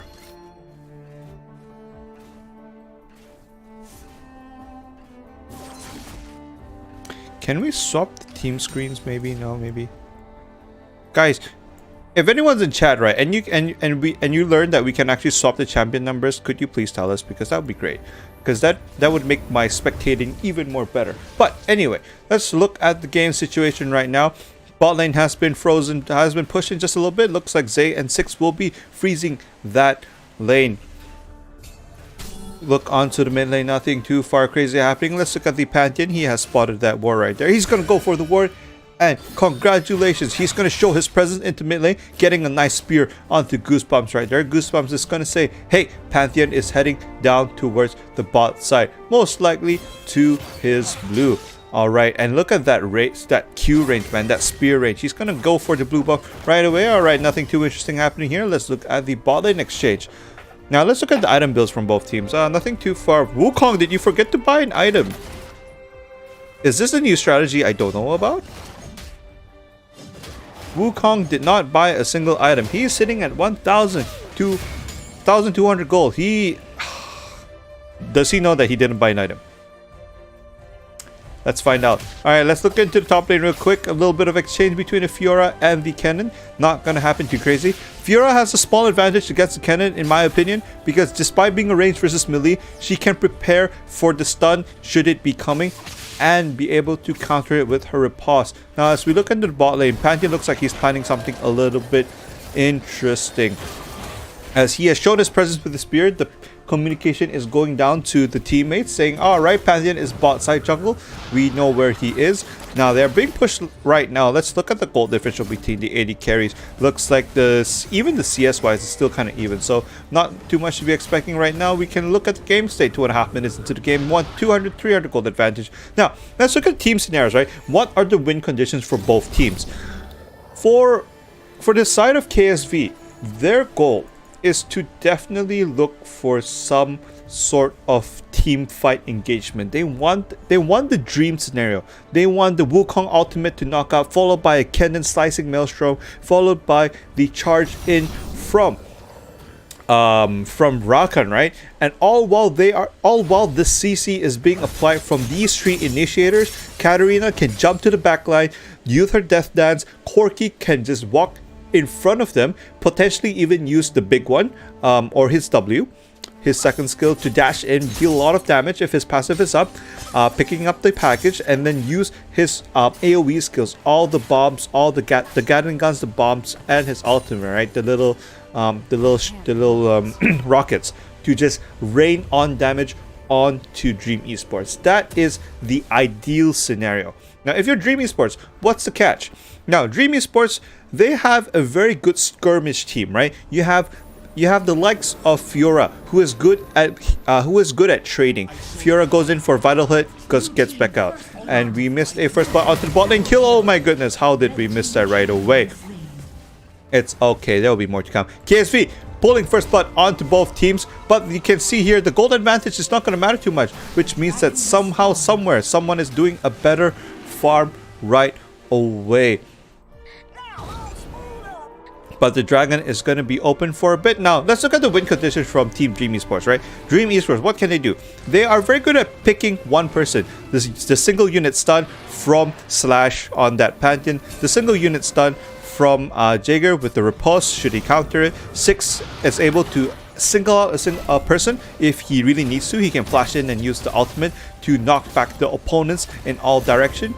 And also a good way to disengage, right? So while KSV has a very strong engage composition, Dream Esports has a good pick composition and also the ability to disengage. Now the Pantheon charge is coming in. He's going to take care of Ackerman almost right away, but that is actually just a clone as he's forced to flash away. Now Pantheon's going to be the first to fall, and Zay is running into the back, and he is trying his best to kite, but he's going to fall as well. Now Solex and Sol are going in for the chase. It is a 2-for-3 exchange. Advantage goes to advantage goes to KSV. Oriana is still in mid lane, not planning to do anything. Now, Fiora thinking about going in. Jaeger's gonna get knocked up actually. She's gonna get stunned right now. The repulse is actually gonna result in nothing. Gonna get chased by 3 members. But this is actually a very good play because of this play, Dragon has reset, and now KSV, instead of securing what was supposed to be a free dragon, they are forced to run away. Look at that. The dragon fight, even though it went well, now it's in Dream Esports' hand, and now Ackerman is now looking to steal the dragon, and the disengage coming in from the Janna is not going to do too much. Slicing Maelstrom coming in, the ultimate from Katarina is going to take away 2-3 people. KSV Soul running towards the back, and all of a sudden the team situation has changed. Goosebumps has gotten a quick triple kill. He's going to go 1v1 against 6, but is he going to get soloed by the Janna? Will we find out in the next episode? Oh my goodness, Janna picks up a fucking triple kill. Shut down. Blue team ace. Wasn't supposed to swear there, but man, did we not expect that. 6th, the substitute, the replacement. The team fight was going so wrong for Dream Esports, and somehow, it is 6. Our support, Janna, one true savior, gets the triple kill. 8 and 7 in kills right now. 3 kills onto the Janna. Alright, both teams have respawned. They are looking for one more dragon fight. Now, are they going to give this up? Because both top laners actually have decided to fighting in top lane. Right now, it's going to be a 4v4 if any initiation happens. Dragon is 2000 HP. Pantheon jumping in from the side, looking for a stun. He gets a stun onto Corki right away. Corki is forced to go low. He is getting chased, but look at that. Pantheon is going to get taken away, but the Guardian Angel is going to pop. On top side, we have Goosebumps going in, straighting the back line. He's going to go 1v1 against Bob. It's going to be a 2v1 snare right now. Pantheon has finally fallen. Dragon once again resets. It is a 3-for-2 exchange in favor for KSV. This is a very back and forth game. Both teams are not giving up that dragon. This is gonna be one hell of an entertaining series for this best of 5. Now, 7.5 minutes of the game. What has changed? Dragon is still up. Both teams definitely gonna go back in for that dragon. But the difference is both sides have more items. Jana, Ardent Sense is complete. Redemption is complete. This will definitely boost up the fights. I mean the combat prowess of the Kaisa right now. As you can see, both teams have opted to, call stalemate on the dragon for now. They will look for another time to fight the dragon. Fiora is getting 2 items in. She has got the teleport ready. She has opted to buy teleport early instead of finishing Trinity Force because she needs to prepare. Is that a 6 chasing a rocket? Yes, it definitely is. Now Soul over here has to watch out, has to play safe, because if he gets baited all the way in a little bit too far, he's going to have to fight Slash. But right now, it's going to be a collapse onto 6 instead. 6 is forced to flash away already. Rakan is going to be the first to die right now, but Bob is going to run away right now. Goosebumps coming in with the death dance, but it's not going to matter because Jaeger comes in with teleport and he's going to take care of the ADC. And right now Kennen with the slicing maelstrom trying to salvage the situation, but it is not going to be enough as somehow, Pantheon comes out with a triple kill, and now they are going to finally take that dragon for themselves. That will be their first dragon. The only member alive right now who just respawned, Solex. You cannot do anything for the dragon. So after 3 whole minutes, dragon has finally been secured by Dream Esports with a beautiful counter engage onto bot lane. The early teleport from the Fiora coming in is going to allow the counterplay onto the Corki. Both teams were definitely angsty trying to get that advantage, but so far we have a good back and forth game. Turrets have been responded. Top lane, there's going to be a little bit of fight. Sephiroth taking more damage than he should be. Initiating already by Jaeger. Jaeger gets the kill. He is going to take care of Kennen, and that's going to be one more tower in advantage.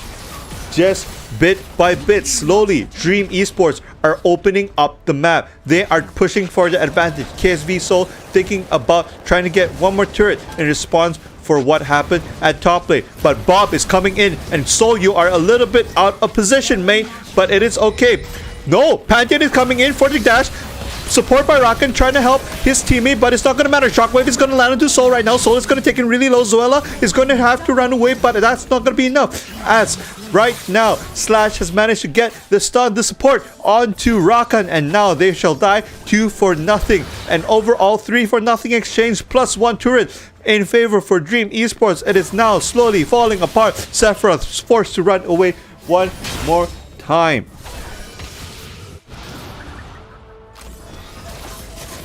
One more turret falling away. KSV, the grasp of the game. They had a good start to the game, but it is slowly slipping away from them. If they are thinking calmly, now they gotta think, right? They gotta take a breather, say, alright, what went wrong at the dragon fight? How did we lose all these objectives? We gotta sit down, think for a few seconds. And stay hydrated, people. Drink your water. But they gotta think, right? Alright. Fights went wrong. What did we do wrong? Who did we not focus? Who do we have to take care of? Surprisingly, 6 was the one who caused a bit of problems. But that's not going to be a problem in the long term. They got to think about Bob. Zoella getting caught out again. But he shall be fine for now. 12 minutes into the game, it is 29 kills in total already. This has been the most bloodthirsty game we have had in this tournament so far. 12 minutes, 6,000 gold advantage for Dream Esports. They are setting up the classic Fnatic Brush of Death, but they have abandoned the plan. Now let's look at the completed items for both teams. The orb has been finished by Katarina Rabadon's Death Cap against the mid lane of Oriana, who is on the way for the third item actually. Now look at the itemization from Dream Esports. I actually really like this because they have 2 lockets, which means they are prepared for the burst damage of KSV. Sephora right now being caught a little bit, forced to flash away, but he shall be safe just for now. But look at that, Suela is taking a little bit more damage. Shockwave is gonna miss. Zay thinking about going in for the kill, but he is going to stave off for now and saying, alright, you know what, that's not worth it. Dream Esports definitely do have some sort of control, but they need to play it properly, right? A little mistake and they will lose grasp of the game. So far, they have handled all their games in a 2-0 fashion. They have not suffered a single loss yet. It will be a shame to tarnish their record with a mistake like that. Let's focus a little bit on today. Let's talk about items real quick, right? Support items.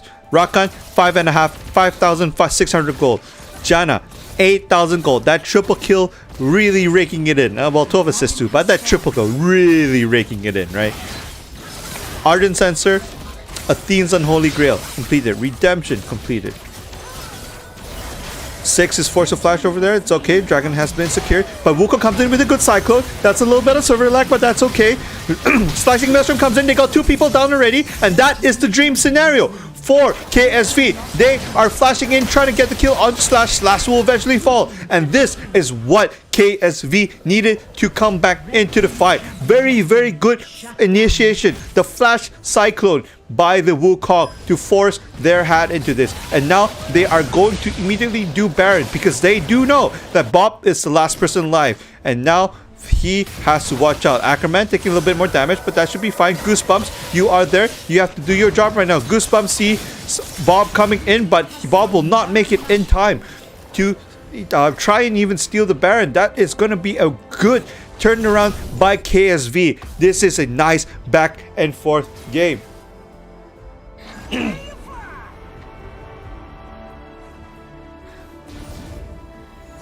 I am honestly pretty excited as right now you have 14 minutes in the game, kills have even up. It is 17-16, but KSV Esports is still 3 towers down, leading into that 4,000 gold differential, as well as, you know, some CS in here and there, but you know what I mean.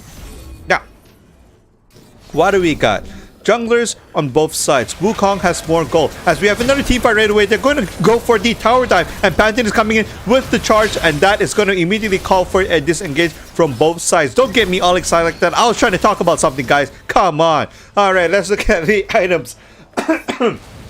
Let's look at the item builds real quick, all right? Fiora, Death Dance is ready. Death Dance is a decent item. Gets against the Corki. Wait, let me just check if this Death Dance is the new version or the old version.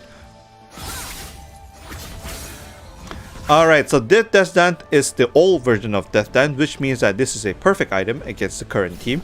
The side of KSV has a lot of burst damage, and the Death Dance means that they can mitigate that burst and survive for a little bit longer. Because if you are Dream Esports, right, you have to think about the scenario. The burst potential from KSV is extremely high. Katarina comes in with the ultimate, with the Death Dance. We have Kennen coming in with the Slicing Maelstrom. We have Wukong coming in with the damage. I just realized something interesting. Wukong actually does not have any physical he does not buy Black Cleaver. I'm not saying why, but it's more like it's a little bit of an interesting item choice. Maybe it's gonna go into the 4th item. But Slash is gonna face check right into the whole team of KSV, and KSV is going to win the team fight right now as somehow or rather. Instead, it's going to be a turnaround as everyone's HP is getting really, really low. But look at that. Katarina is going with that side. She gets one, gets 2, and he's aiming for the 3rd kill. But that's not going to matter because the triple kill coming in. Zay turning the whole fight around, and he wins the team fight instead. That was supposed to be a good initiation by KSV. They thought they had it, but no, instead they got taken down by the Kai'Sa that they left alone. 6 is being the good Janna support he is, and not allowing the enemy team to touch his AD carry. Zay taking a little bit of turret damage, but that is okay because now they have 2 free towers for themselves. 8 more seconds on the revive timers. They could probably take 1 more turret if they wanted to, but they are playing it safe. Both Dream Esports have decided to back Baron. I'm sorry, Dragon is spawning in 20 seconds.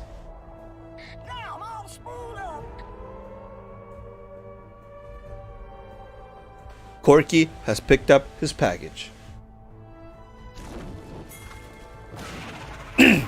Sorry guys, I'm clearing my throat and my throat's getting a little bit too itchy.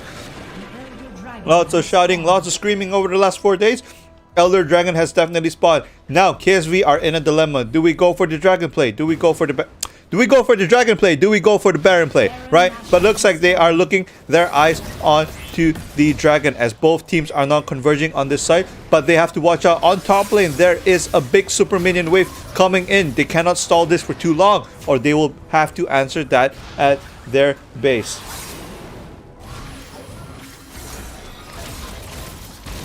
Now Zay has started onto the Dragon already. KSV is aware of this. Well, no, they have no vision, but they definitely know that they have started. And the ward here is actually going to reveal them. But right now, if you're Dream Esports, what you want to do is you want to stall the enemy. You just want to keep Dragon alive and just say, hey, Dragon's here. But you know what? Top lane is pushing too. You gotta make a choice. You gotta make a choice. And now the TP coming in from Fiora. Fiora is looking for that backdoor. Wukong is already backing up. Let's look at this scenario right now.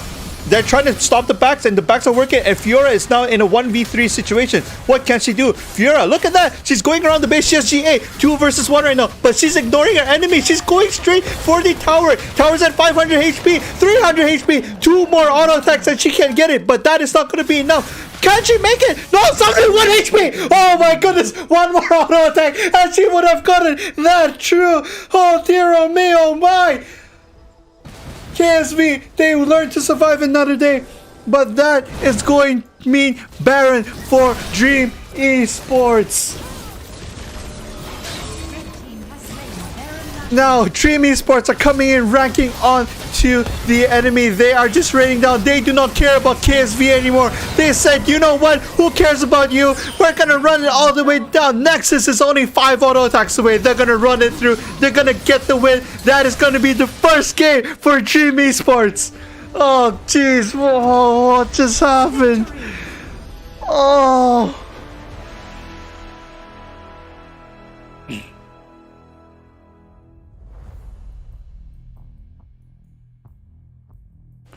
Now I know chat's gonna get mad at me because I said Majestic is a Zay, but that's because I just remembered that the last game it was Majestic playing Kaisa. Oh god.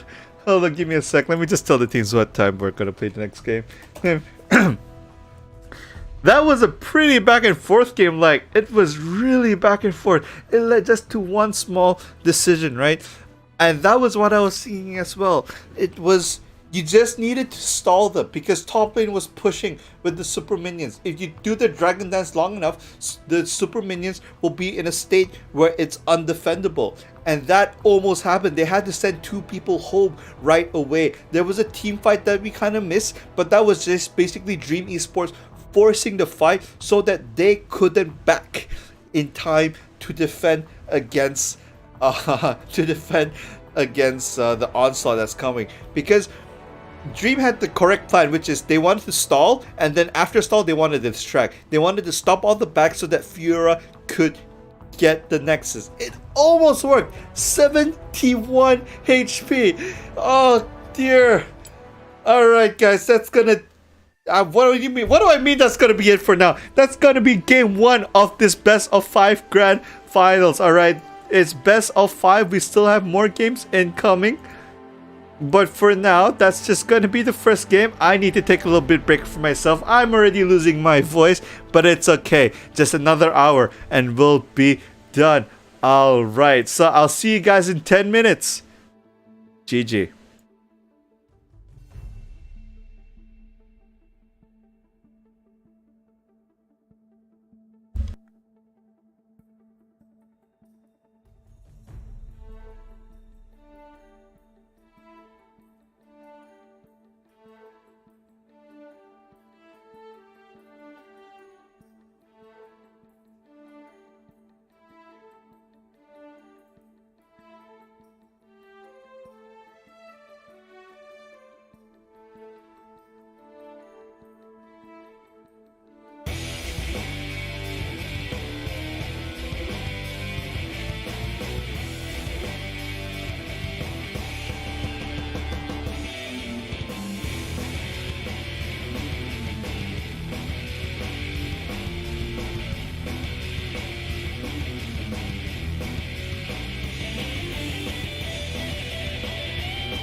Berdua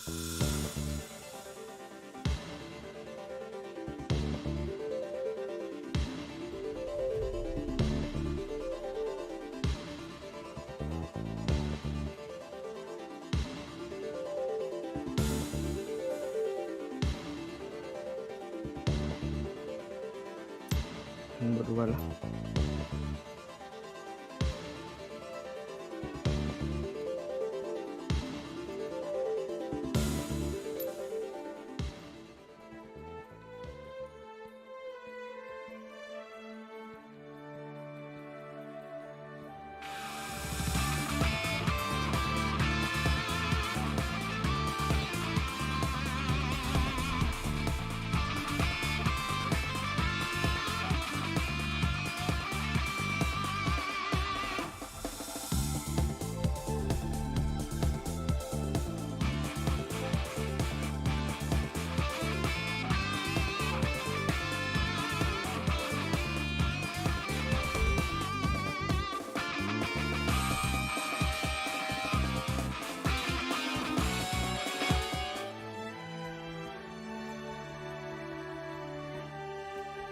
Alright guys, welcome back.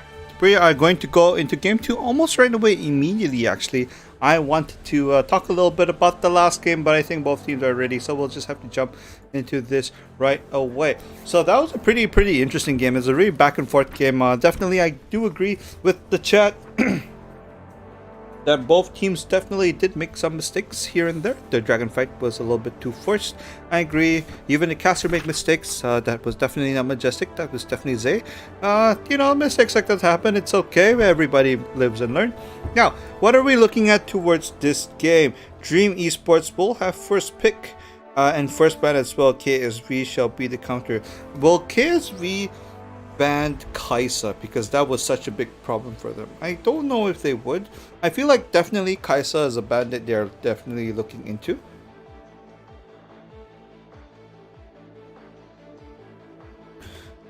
Yeah, so I think the first bans that we're gonna see, at least from the book I have, I think that Dream Esports is gonna keep the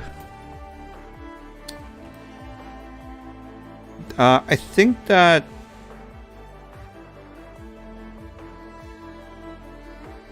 yeah, we're gonna see a broad ban as usual because they definitely don't want to see that, and I think that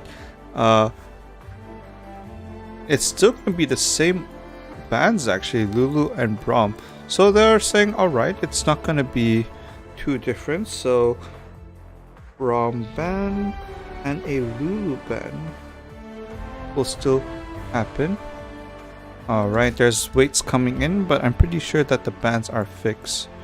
So bans Braum. Okay, so the bans are pretty much confirmed. It is going to be Lulu and Braum ban again. So it's the same bans from the last game. Nothing too different for now.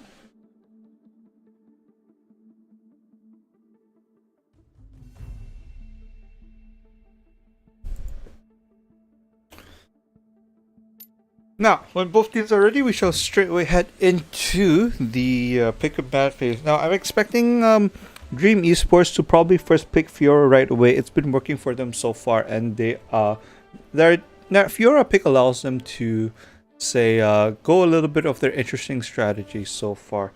We will check with that in a little bit. Guess really hard this time. Oh my god, come on. All right, we should be fine. Pick and ban phase. Let's see. Probably Fiora first pick from Dream Esports, and then KSV is probably going to go something like Kennen Wukong again. They really like the Kennen, right? Or maybe they'll go like Malphite Wukong maybe. And then the second rotation, maybe we'll see Ari. Maybe Pantheon will still be picked, definitely I think. But the ADCs will be changed a little bit, I think. No, looks like it's going to be first pick Kaisa. Alright, I definitely agree with this pick, first pick Kaisa, because that was definitely their strongest pick so far. Do remember that this is a best of 5 already. Now that someone's just asking a question, I gotta answer that real quick. So we're gonna see the Orana and Draven ban right? Draven pick? No, it's going to be a Corki pick as expected. Now hold on, I'm just going to reply to something real quick.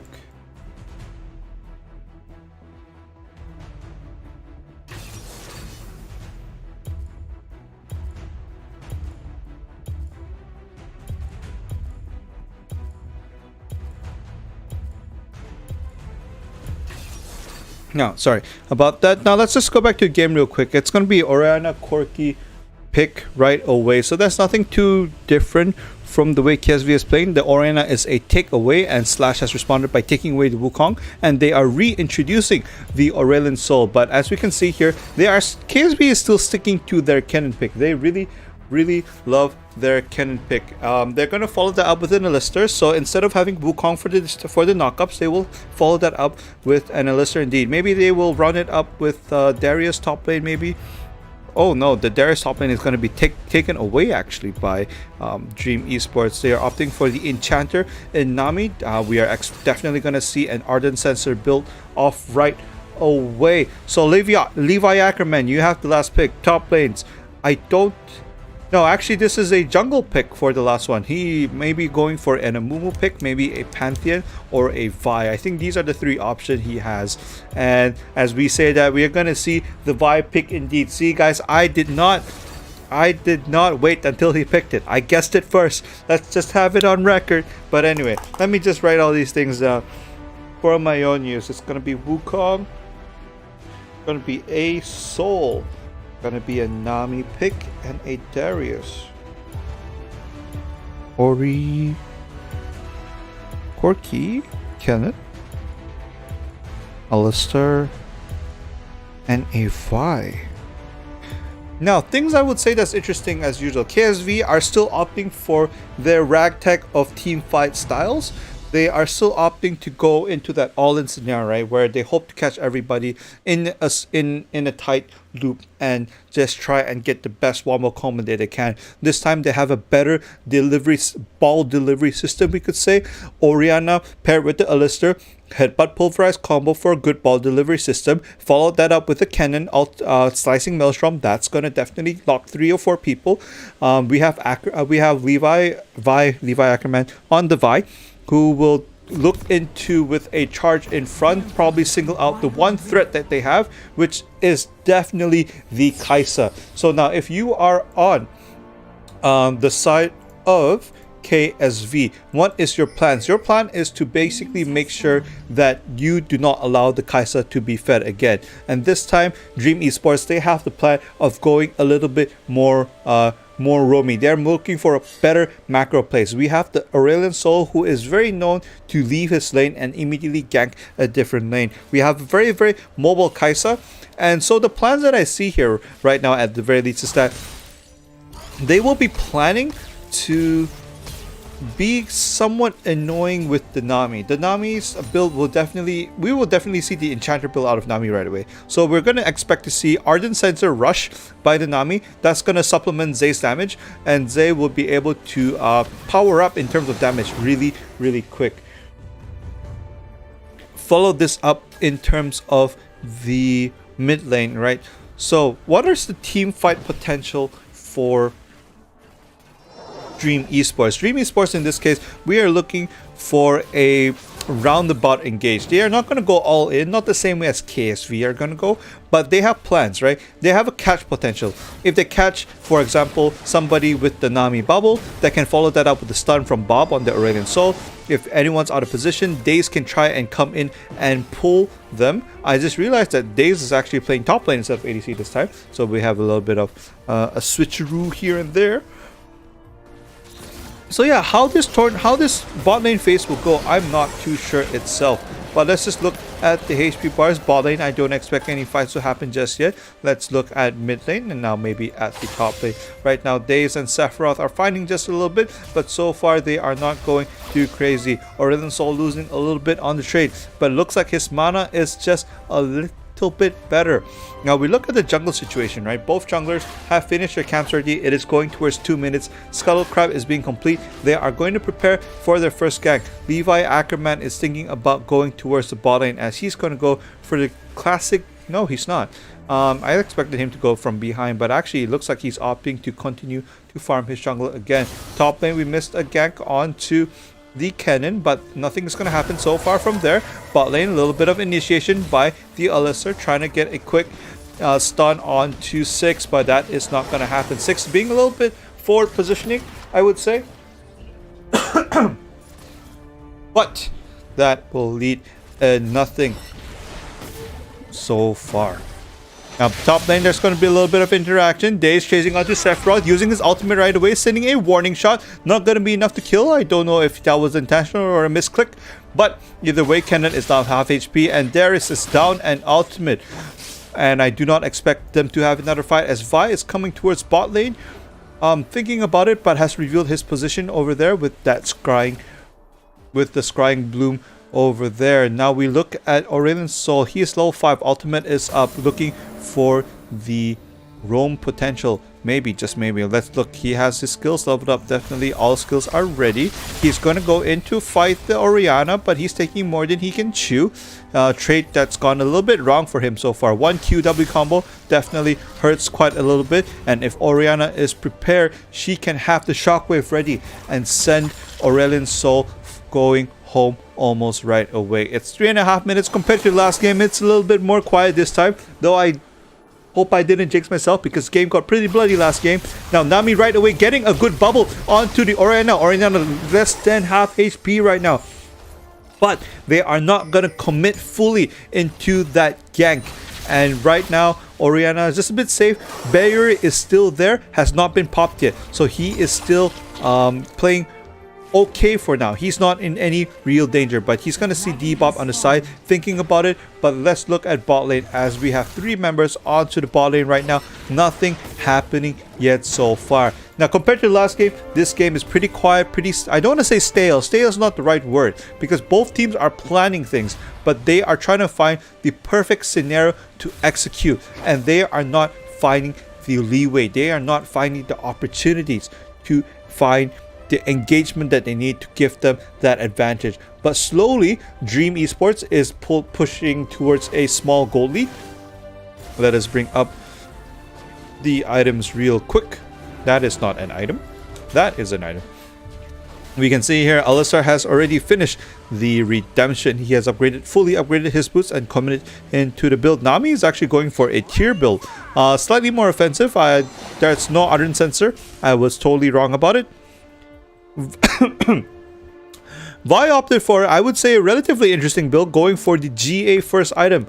We have the Muramana build from the Corki that's going to slow down the Trinity Force burst, but over the course of game, maybe another 5-6 minutes, he's going to be able to finish the Trinity Force, and that will definitely bring him with a big advantage. Headbutt Pulverize combo is going to miss. Solex is taking more damage than he should. That 1 minion on the side is going to keep him alive for now, though. Vi thinking about coming in for the support, but has called it off for now. Both junglers are heading towards the Dragon Pit. They walked over this ward, they barely missed it, and that is a little bit unfortunate because they have some good vision for now. A little bit of lag happening on my PC, but that is okay. Dragon has been started. KSV are aware of this. They are thinking about stopping him, but the Nami tidal wave is coming in, getting 3 people. Vi coming in from the side, trying to get rid of 6, but the shockwave is coming in, and a lot of people from KSV are really low right now. They are going to focus on the Levi Ackerman, but his Guardian Angel is not even popped yet, and they lost too many members. Daze is dead. No, is Daze dead? No. Bob is dead, Zay is dead, and Slash is dead, and now all of a sudden KSV have command of this dragon. They won this team fight, and it is worth it for them. Look at that, Sephiroth and Daze fighting in on in. Sephiroth forced to use Slicing Maelstrom over there. Daze still has his ultimate. He's opting to back. That somehow was a team fight that went wrong for Dream Esports. They had the control of Dragon. They actually managed to have the positional advantage, but the team fight initiation just went wrong for them. They did not focus the same characters, and it was a little bit messy, but nonetheless,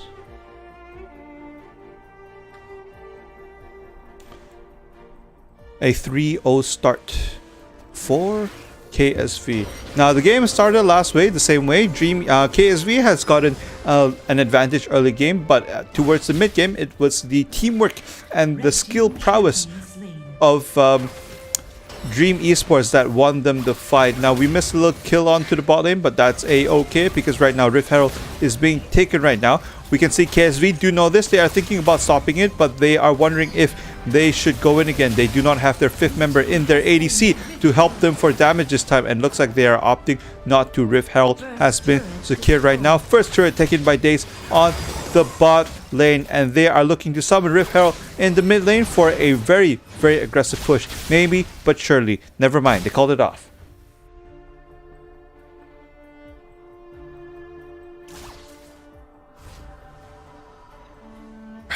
Alright, it's about almost 8 minutes of the game, 15 more seconds. We can see 2 kills advantage for KSV, but look at that gold difference. It almost doesn't matter. That first turret that's taken them has nullified the gold difference between both teams so far. And let's just look at the gold differential real quick. Wukong has, look at that. Darius is chasing in onto the Corki, pulling him right away. Corki has no escape anymore. He is trying to stay alive, but Daze is a little bit too greedy. The barrier has fully baited him, and he shall die. Report Daze. Daze trying to show off and not working out on stream. Now the rest of Dream Esports is rushing towards the top lane to chase in. The knockup going on to Soul. Soul is getting knocked up twice. He's definitely not going to stay alive anymore. The Wukong's going to fall right away, but that's a-okay. It's a 1-for-1 trade so far. Zolex is now in trouble. He is trying to run away on the Alistair, but here comes the charge on the Vi. She's going to get a killing spree right away, and it's going to be a 3 versus 1 situation. Somehow, some rather, Dream Esports, they lost yet again another fight. 3 kills, technically 4 kills going in favor for KSV. They've only lost their ADC for this, and it is totally worth it for them. Daze is probably going to be put back on the bench after this game for playing a little bit too aggressive. Who knows? Jager, are you ready to replace him? Just type yes in chat. Anyway, little bit over aggression from Dream Esports. Definitely being punished right there. You can't just rule KSV out just because KSV may not have the same teamwork as Dream Esports, but it looks like Dream Esports, you know, they didn't prepare as much in terms of macro, like interesting walkie plays, cheese plays compared to the last game, but they still do have the macro advantage though, because even with that 5 kill lead, it's only 400 gold difference, and they are going to have the 3rd tower right now that Rift Herald is not even being used. They should probably protect that Rift Herald for a little bit more, but you know what, it's okay. Rift Herald will fall. Baron is spawning soon, but what our friends are looking for is the Dragon Pit. Dragon is spawning in about 10 seconds. Vision has not been secured properly. Red team, they can see that all members of Dream Esports is heading towards the Dragon Pit. They do not have vision of their opponents either, so this is completely blind for the either of them.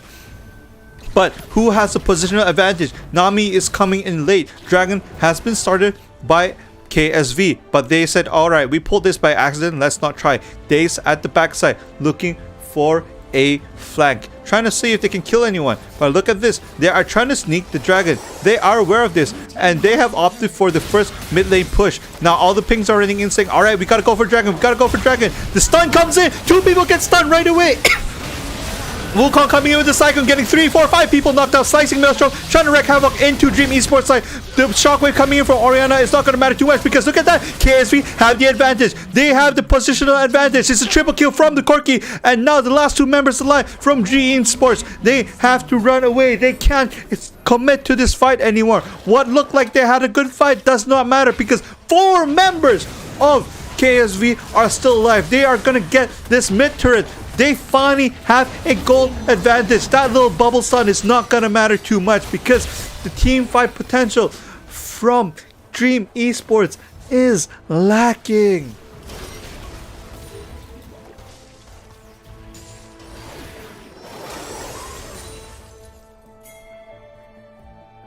The problem right now for Dream Esports is that they have to protect the Kai'Sa. If Kai'Sa's dead, no bueno, your whole fight is useless, because everyone else in your team does damage, but they don't deal big damage. They don't have that big energy, you know, the BDE.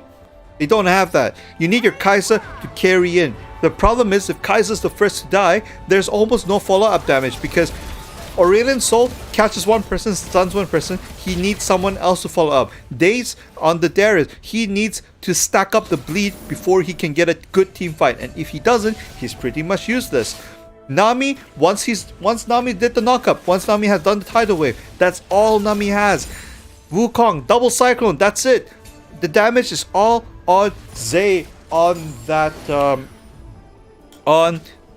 Kaisa, and without the Kaisa's damage, they will be lost. Because look at the initiation from KSV. KSV had a good headbutt. They had the slicing mail drop. Everyone was stuck for 2, 3, 4 seconds, and then comes in the Corki. Corki comes in, Gallon Gun, slowly shredding everyone's damage apart. Sephiroth getting a little bit caught, forced to flash away. KSV Soul trying to deal some damage. Will we say for now, maybe Sephiroth was a bit lagging? We don't know. But Dream Esports has got to watch out, because if they keep up their gameplay like this, KSV is actually going to hand them their first tournament loss. Map loss. 13 and a half minutes into the game. Let's look at the situation right now. 0-3-2 on the Wukong against the Kennen, who is 2-1-4. Now let's look actually at the rotations of both teams. The only teleport we see right now is the Kennen, which means Kennen has technically the macro play advantage, right? He can split push, and then when needed, he can teleport away. He has more of the Nomicons, he has the orb to deal extra damage. The Corki is fully online. Right, the Corki is fully online. Muramana has been completed. He is 3 items in: Trinity Force, Muramana, and Blade of the Ruined King. All Sephiroth needs to do on this Kennen is just be a distraction, because look, they are pushing on the door of bot lane. And there's no answer from Dream Esports. Dream Esports, the team that was so good for the last 2 sets of matches, look lost for the first time in the whole tournament. Is it a bad thing? Not really. It just means that even gods bleed. But were they God here? We don't know. They've only won 1 scrim match from Sensei Ryu last month, and maybe they will be a new champions for this tournament. Who knows? Maybe I'm speaking too much. Maybe it might be a Casus curse. I should zip my lips, but I got a job to do. Solex on that Alistar, waiting patiently. Dragon has spawned already. Both teams are scrambling towards Dragon Pit right now. Let us get ready for yet another fight. Dragon is being started by Sela and Vi. They do have vision of this, I'm pretty sure. Let me turn the Fog of War on real quick. Up, actually, there might be a fight coming in. So look, the 5 members of here are stuck in between the river, and it could be a flanking position. Solex is going to look for the advantage right now, and here comes a strike from the Vi. Bob goes golden. He's forced to be on the defensive right now. Look at the slicing maelstrom. It's not going to hit anybody. This might be a little bit disastrous, as Ackerman actually gets to a 2-man knockup, and the shockwave is going to take care of 2 people right away. Pings are coming in. The 2 people who died are 2 most crucial people. Bob and Daze are both dead now. Zay is at the back line. He cannot do anything. Wukong using his ultimate cyclone to try and defend, and that is nothing going well. KSV, they have done it. They have shown that the best team, the so-called best, the self-proclaimed best team in Brunei right now, are taking a hit to their record. They have lost. They are losing the fight slowly but surely. The gold advantage is slowly stretching. 10 kill advantage right now for KSV. They are 1 tower up, 10 kills up. See, the 10 kills with the 7,000 gold lead, it's not too bad, alright? Now, what is Dream Esports' plan? What are they planning to do this? Right, can they still salvage the situation? One can hope, one can hope that they can at least turn the situation around. But if they play, oh, what is this? Blue team refused to surrender. Did they start a surrender vote? Either way, let's just look at the situation now. The map play does not look good for Dream Esports. KSV, they have it in the raids. Look at that. Vi does not care. He is taking care of Slash on the 1v1 jungle fight. He's like, Bob is there? Nah, he doesn't care, man. He's coming in all the way on the offensive. And right here on mid lane, there's another push onto the last tower. Tower's already broken, and now it's a 4-man push onto the Nexus. The Shockwave catches 2. Daze is gonna die almost immediately. Dominating Corki is gonna cause problems. Zay is trying to just salvage the situation, but the whole team from Dream Esports just disappears. It's a 1-1.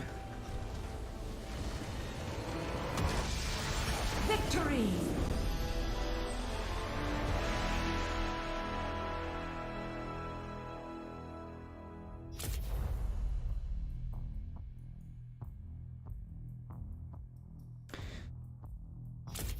That was an unexpected turn of events.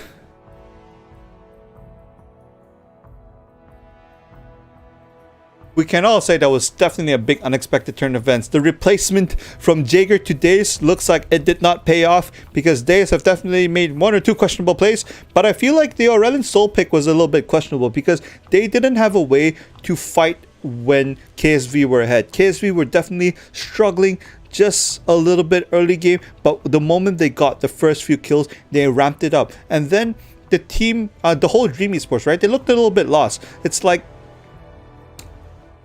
when they got a good initiation, they had the stun from the Nami, they had the stun from Bob and Aurelion Soul, they had the Cyclone knock up from Slash, but they couldn't have a good follow-up. It's as if Zay couldn't keep up with the damage output. Daze couldn't get a good hit onto anyone. And Soul, KSV Soul, with that Muramana Trinity Force build, just started shredding everybody. That was a well-played game nonetheless from both sides. Let us just tell the teams what time we will be regathering. Alright, so now both sides are 1-on-1, and we shall... And just remember, this is a best of 5. There is still at least 2 more maps to be played. So we shall see whether KSV can beat Dream Esports, or will Dream Esports be a little bit too angry and said, nah, we'll show you your place. We'll find out in a few minutes.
Oh my god, I've been speaking with my mic off the whole time. Now, let me say it one more time. Welcome back everybody to K Project's Wild Rift Tournament, Day 4 technically, or the final day. My name is Coco. I shall be your caster for tonight, as I have been for the last 4 nights, because who else works at K Project? Anyway, that being said, right, at 8 p.m, we had the 3rd place match. This was Paradox versus Soltan Edola. They won 2-0. It was not in a dominating fashion though, because Soltan and Edola definitely were a little bit impatient here and there, and that led to their ultimate demise, right? So Paradox definitely not winning without a scratch though. It might have been 2-0 on paper, but it was definitely not. It didn't look 2-0 when you watch the games, right? It was just some accidents happen, and then the game just goes away just like that. But now it is already 10, way past 10 o'clock. It is KSV versus Dream Esports. It is the finals right now. They are currently 1-1 for both of these teams. So let me just pull up the bracket for an update on what's been happening so far right here. Hold on, let me just get a few things correct. Little bit of my PC going slightly wonky, but that's a-okay.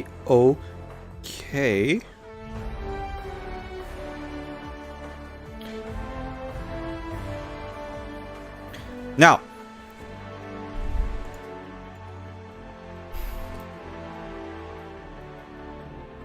yeah, someone's telling me that I am not muted. Don't worry, I figured it out. Now, that is all right. I noticed my oh, did this person come in? Can we? I felt bad. It's like, what?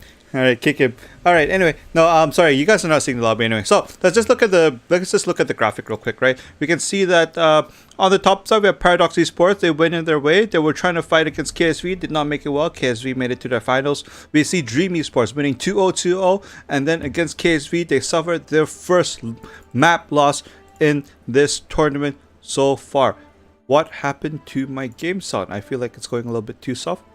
But that's all right. We shall figure that out in a bit. But anyway, going back to the situation, right? As we look at the teams that's just getting ready right now, don't worry too much about it. Let me just make sure that the overlay is correct, or else it's gotta be worse.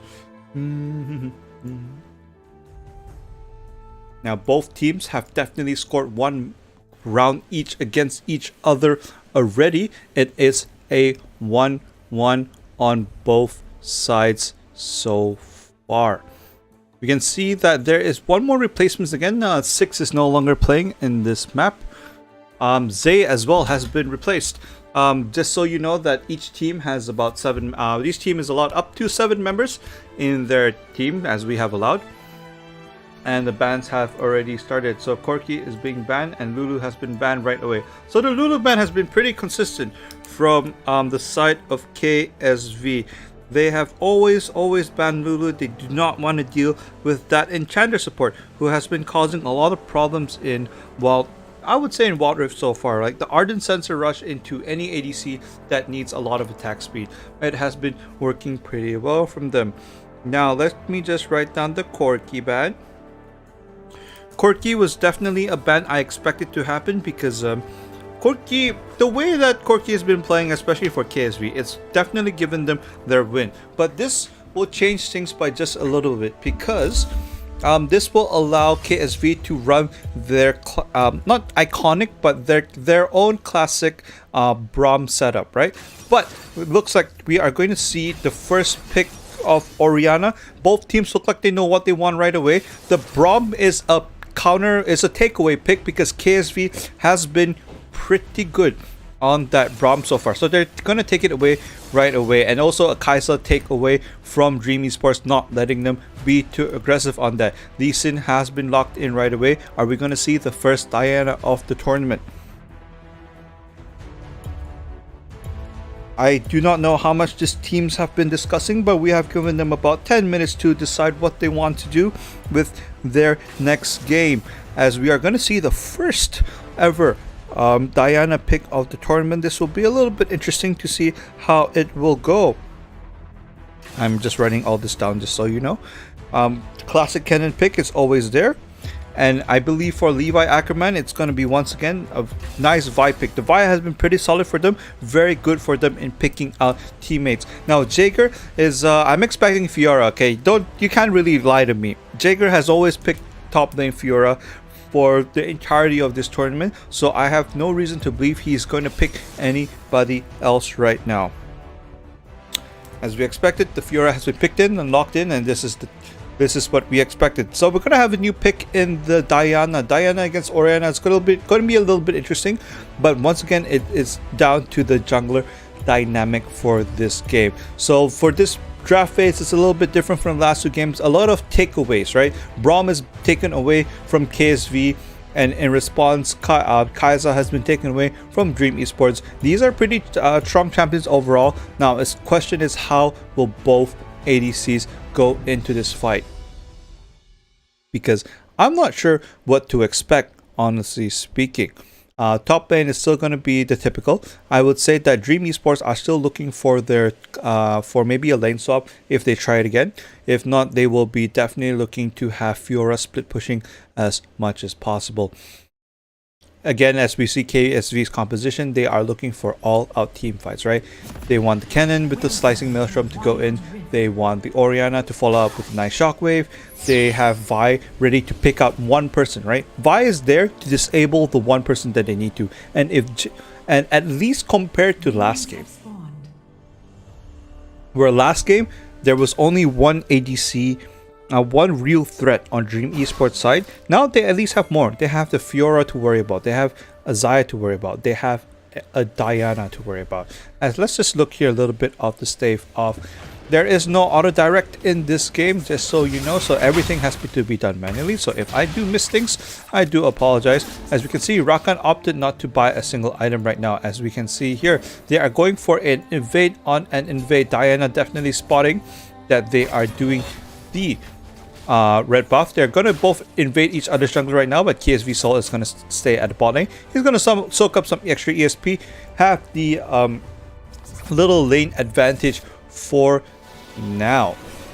Solex is just about to be back. He's going to go back to support his AD carry, and we can see Slash over there just preparing for the jungle. Alright, so we got about a minute before the junglers are going to be prepared to invade the to start ganking right now.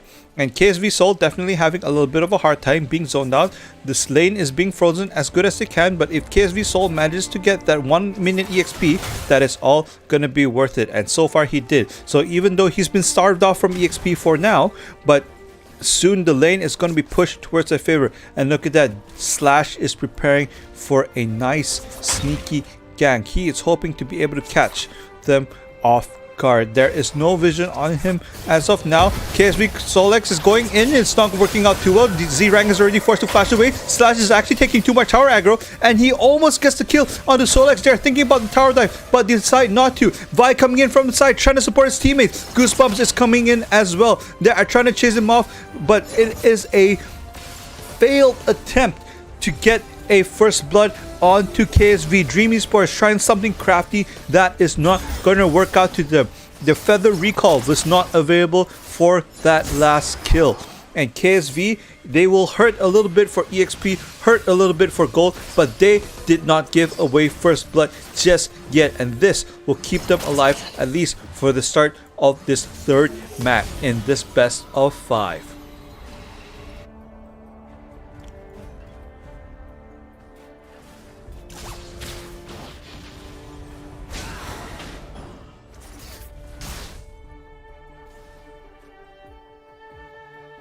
Two and a half minutes into the game. Once again, we can see that the last hitting of Dream Esports, right? They actually did it pretty well. I just realized I forgot to turn this off the whole time.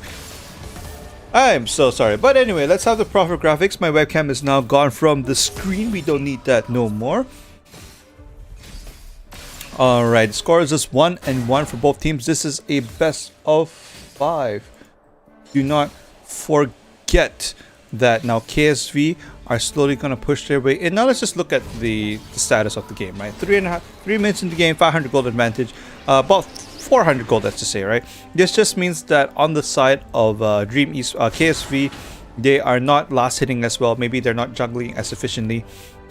Slash over there does have an advantage, I believe, over Acromat. Yes, he has half a level advantage, so that definitely is one camp over. And now 1,000 gold advantage going in the favor of the team. Where did I miss that? There is no towers taken so far, but probably a tower. No tower plating has been taken down. Nothing of that sort. So this is just the jungle camp difference, as well as the ability to last hit slightly better than your opponents coming into play. The slow gold creep, slow gold advantage slowly coming in. Dragon has spawned, and we are expecting both teams to slowly rotate towards this objective. Hopefully we don't see the fiasco that was game 1. Dream Esports now has started this dragon, and we can see KSV slowly rotating towards it. They are aware of dragon being taken. already. They have seen 3 members come in. The teleport is coming in from Jigger. He's coming in for the flank right now. He's taking that Bastion Cone. He's going to say hi to Soul first. Dragon will be secured. Soul will be pushed off Jigger. Somehow staying alive, not being collapsed on by the rest of KSV. That's going to be an uncontested Dragon for now. As our good friend Sephiroth here did not had teleport ready, but opted not to go to the bot lane. Game is in a relatively quiet state compared to last game. I think they have Zaya under the reins. They have Days under the reins saying, alright Days, you're not allowed to do anything stupid anymore. But that being said, he is definitely slowly going towards top lane. They have opted for the lane swap, and look at that. Both teams have actually matched this lane swap. Jaeger, Fiora, and Kennen are both at bot lane already. Objective has been secured. The next objective to talk about will be this beautiful Rift Herald. And look at that. Both teams are aware that the bot lanes are not a top lane. They have officially swapped lanes. And a little bit of skirmish is just happening, but not too much action for now. Let's look at the game state once again. Bob is going in offensive onto Goosebumps, but not being able to take enough damage. Both of these teams, right, they have just enough shield to keep them alive right now. A little missed gang onto top lane, not going to lead in too much action, but the 4 members of KSV are thinking about converging onto top lane, but the rotation has been called off. 2,000 gold lead for Dream Esports for now. They need to find a way to break the gold advantage to have a little bit of more stronger advantage, we could say.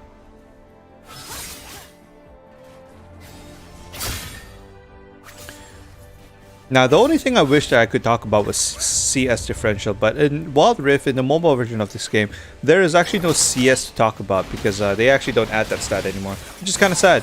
But anyway, a little bit of aggression coming in. Brahms Fisher is going up. 3 people getting stuck over there. First blood going on to Vi right away. That's going to be a second person slave. Slicing Maelstrom coming in by Sephiroth, trying to salvage the situation. Good shockwave getting 2 people low, but that's not going to be enough because no one else is going to fall out for the damage. Goosebumps at the back there trying to get some damage onto Bob, but it's going to be a 3 versus 1 situation. He's going to get stunned and he's going to fall. That's going to be an ace, while one more person falls onto the backside. That is a disastrous outcome for KSV, as Dream Esports is going to get a very nice 5 clean kill. The teleport coming in from the cannon did not result in anything. Not only did they lose 5 champions, they lost the Rift Herald as well as the single tower. This is a disastrous start from KSV. They might have tried to force one thing too many, but they can always try again. Very good initiation by Z rank with the Braum ultimate. The Glacial Fissure preventing the rest of the team from following up in app time, the slow. It was supposed to be a 4v4 fight, but it turned into a 2v4v2 fight where the last 2 members could not catch up in time. And by the time they did, it's a little bit too late. The teleport just not making it in time for KSV. Slightly falling apart there, but this does not mean it's the end of the game. They can still slowly find a way to crawl back into this game.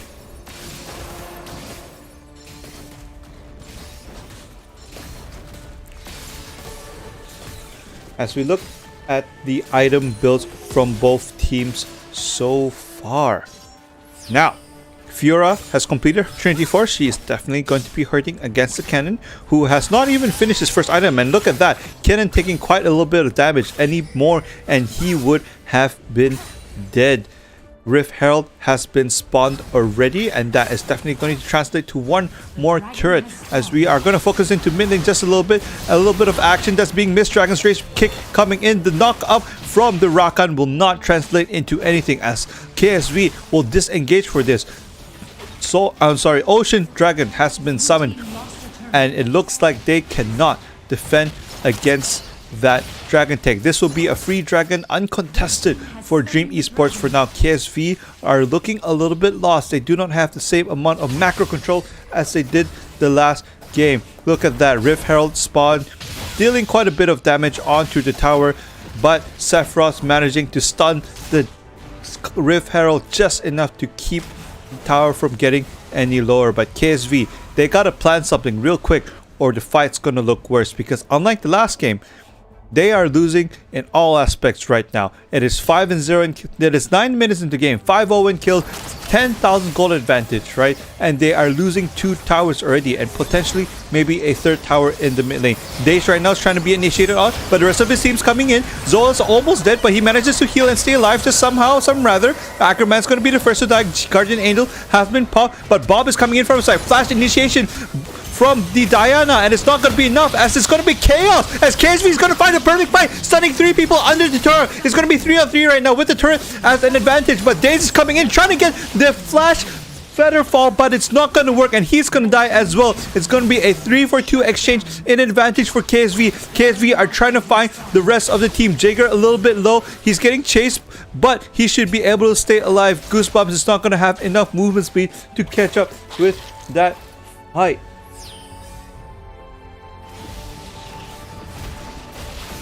Jaeger looking to defend right now. He's taking a little bit more damage than he should. Slash is actually taking even more damage. He's almost 1 hit away from dying, but he shall stay alive for now. KSV finding a way to crawl back in the game. A disastrous 5-0 now is now a 3-7. They have the goal advantage is still bad. It's still not good for them. They haven't crawled it up too much, but they have climbed it back by 2,000. A few more fights like that, then they can match it up. You know, it's not all lost for KSV, and that's why Dream Esports, they gotta watch out, because if Dream Esports keep making, you know, a little bit overzealous plays like that, they will be in a lot of trouble. Still, that was a good teleport by the cannon, a good flank to make sure that his team can stay alive and live to see another day. They definitely want their prize money.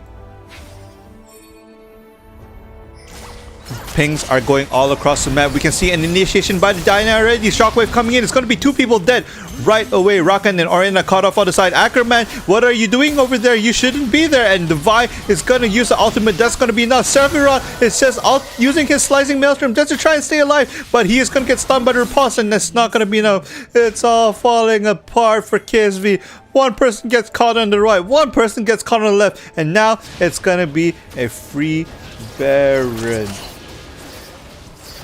Dream Esports capitalizing on the mistakes of their opponents, split by end to end, just like someone's hair who has too many split ends. It gets pruned, it gets trimmed, and it's all gone.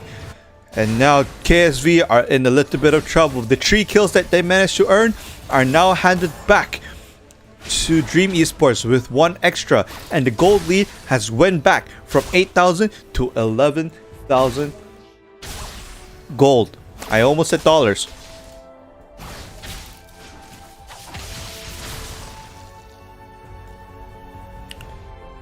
Now, as we see here, a little bit of aggression from Dream Esports. Dream Esports has Baron buff right now, so they should opt for a 1-4 split push. Fiora being an annoying split push in general. Right now, let's look at the item builds, right?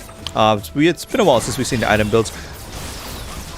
Let's have a little focus onto this. They're opting for the 1-3-1 split push actually, and looks like KSV have nothing to answer this as we look at Fiora, who might be a little bit in an interesting position. Forcing the fight onto Ackerman. Ackerman is already pretty low. Vi is forced to retreat. Sephiroth thinking about making a hero play, but that's probably not a good idea. Dragon has been taken for free once again by Dream Esports.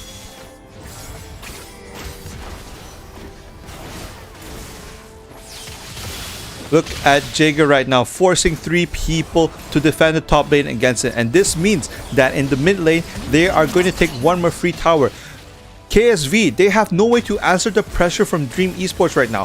What would be a good play is just to stack on top 5-on-1 the Jaeger, you know? Just find a play, because if you are this defensive, you're gonna lose your whole base before you know it. Slash is coming in the Dragon Raid. That's a 2-man knockup right now. Slicing Maelstrom's not gonna do too much because he's been slowed, and that is gonna be a disaster for KSV as all of their members are gonna slowly fall 1 by 1. It's what I thought, but a good shockwave is gonna turn the fight around. 5 members still alive for Dream Esports. They're gonna take everyone pretty low, and look at that. Slash is thinking he can get a kill, but he goes golden. He's about to die, but Ackerman somehow stays alive. Sephiroth trying to go in, but that's going to be too greedy. Now, and Goosebumps is coming in, trying to get a cleanup on the kills, but all 5 members of Dream Esports, they're alive. They're all within 1 skill of dying, but no, they stay alive.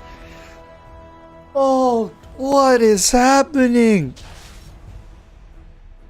KSV definitely got a little bit too desperate. They tried to get a few cheeky kills. They thought they regenerated enough in the fountain. They thought they could go back out and get another kill, but no, they didn't. That was a desperation play that definitely went a little bit wrong. Now, base is open. What do you do? 2 more kills went into the belt of Dream Esports. 10 kill advantage, 15,000 gold advantage. They are 6-0 in towers. Let's look at top lane. Fiora is actually doing a one-on-one against Sephiroth right now. And Sephiroth, you are not supposed to 1v1 Fiora anymore, buddy. You lost earlier and there's no reason you should try that again. And initiation by the Braum is not going to lead to anything. Dragon's Rage is going to kick him off right there.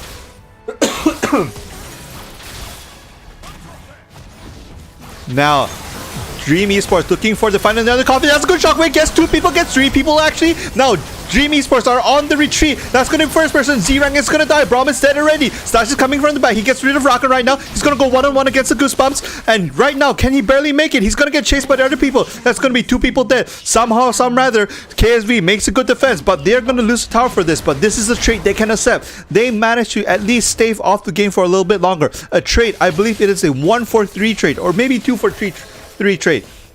But they need to be able to respond to the pressure because now they have lost 2 towers. Super minions are spawning on both top lane and mid lane.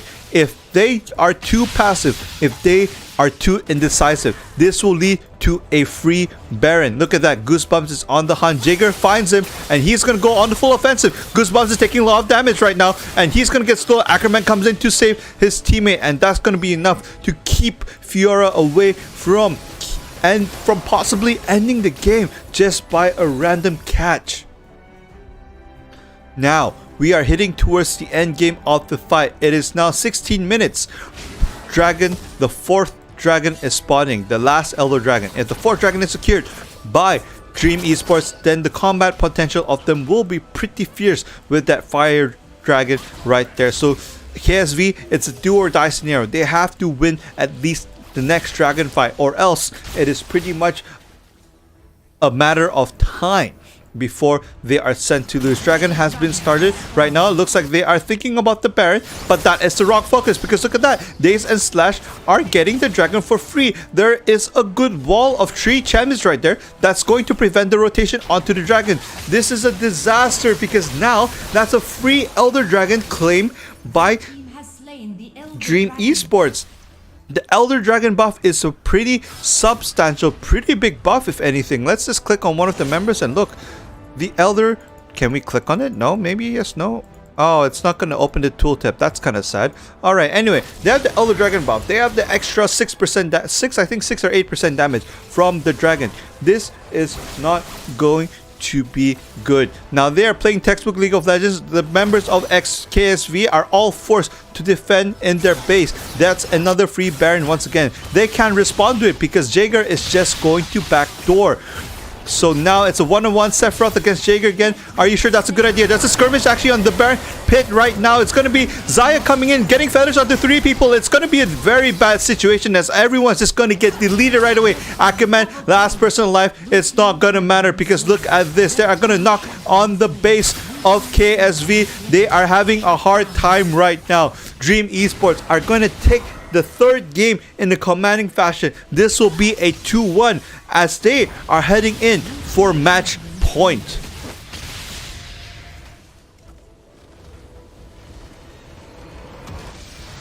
Victory.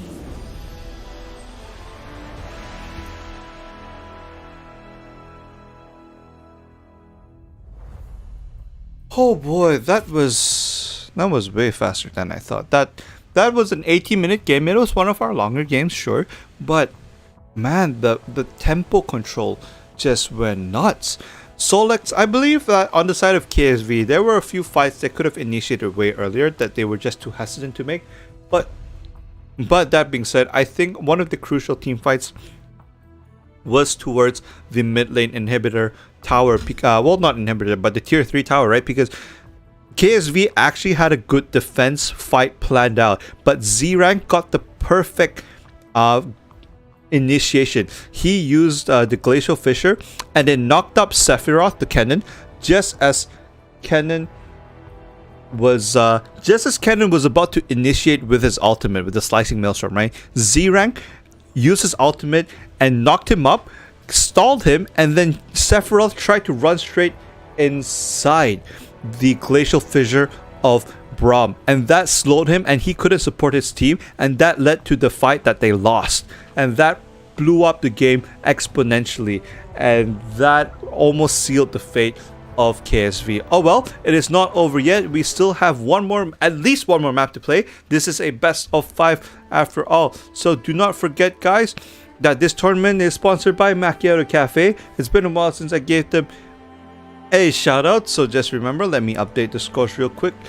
Dream Esports now have a score lead of 2-1. This has been an entertaining series for me so far.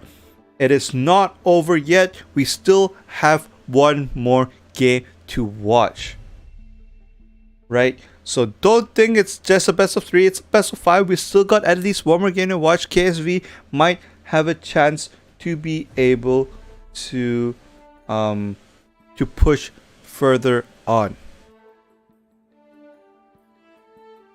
Now that being said, we need to take a break. We all need to stay hydrated. Everybody, grab a cup of water, grab a cup of tea, take a toilet break if you need to. We'll see you in a few minutes.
Oops, that was on screen.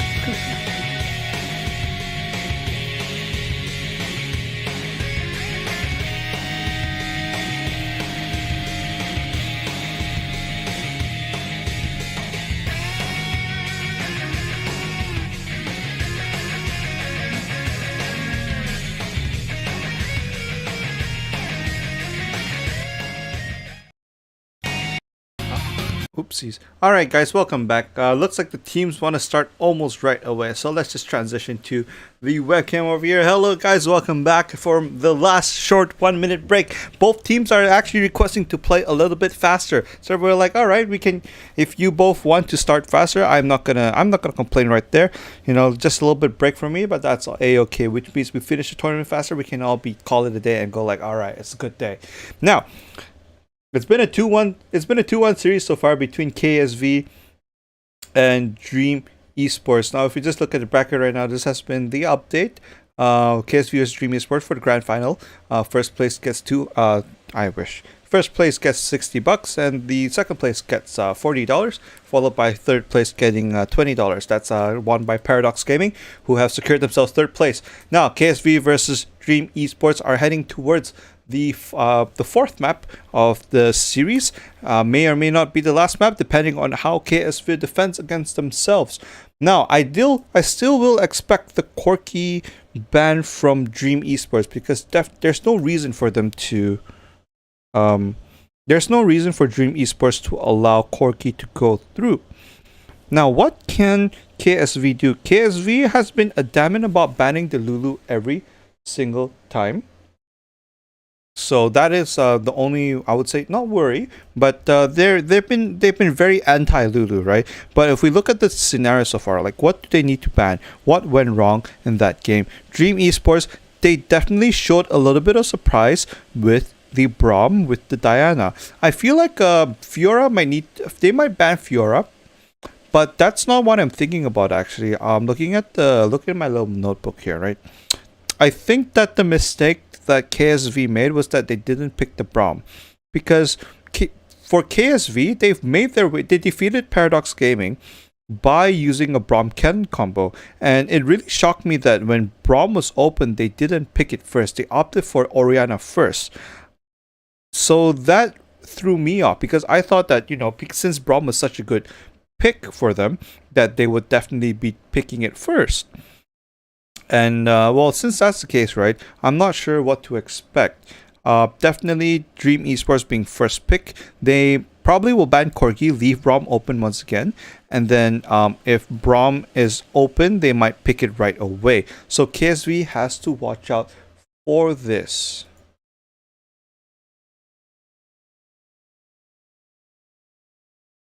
All right, the last member is here.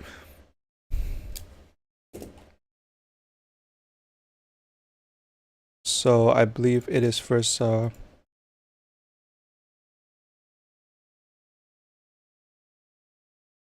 Now we are going to go straight into pick and ban phase. It's going to be a Corki ban as expected, and then I'm going to assume that it's going to be, yes, a Fiora ban. That would be the right play, because Fiora definitely caused quite a little bit of problems toward the late game.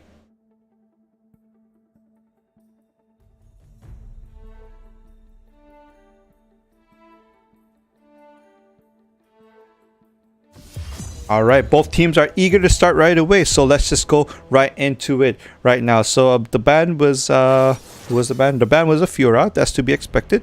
Now Dream Esports have picked their Lulu. Lulu has been finally unleashed for the first time, because Fiora is a more important ban. Now KSV, Braum is open, but you don't have to pick it now. Don't think about Braum, because support has already been taken. Think about the other lanes you need to secure for yourselves. As I say that, they pick Nami right away. Never mind. But, you know, in a proper draft phase, I would say that that's not your worry right now. So Orianna has been picked as their bread and butter. Orianna, I believe, has a 100% pick rate in this series so far. Yes, Orianna has a 100% series. Now, it's going to be an interesting Ziggs pick if they go for it, but they are going to take away the cannon, I believe, from KSV right now. Yes, so that's going to be a Ziggs pick. This will be a new mid laner we will see in the tournament. We have never seen Ziggs in the tournament so far. Now, KSV, Sol, and Sephiroth, what will you pick? Now, since that has been taken away, I'm expecting to see something maybe on the likes of a Darius, maybe Dr. Mundo, or maybe even a Malphite. I am wrong. It's going to be a Pantheon pick instead. And the Ezreal Nami combo, so they are going to go for a more poke-like composition before they go all in. Daze is going to go on the Darius, and that's gonna give everybody PTSD, I believe. But I think we should be... Oh no, he's gonna play Darius bot lane, isn't he? Well, Slash is gonna lock in the Olaf, and Daze is gonna play Kai'Sa. That's good. Let's not give each other headaches. Let's not give each other panic attacks. Just because you won game 3 doesn't mean you'll win game 4, you know. Not the mistakes you made at game 2. Now, Levi Ackerman, he's gonna have to pick his jungler. It's gonna be a bit tough. He can look to take... Yeah, okay, he's gonna take Wukong. I was gonna say he could look to take the Vi, but that's not gonna make too much sense because he needs to disrupt the opponent as much as possible, especially with something like Ziggs, Lulu, Ken, and Kai'Sa. The Vi could shut one down, but in this case, you want to disrupt them as much as possible, right?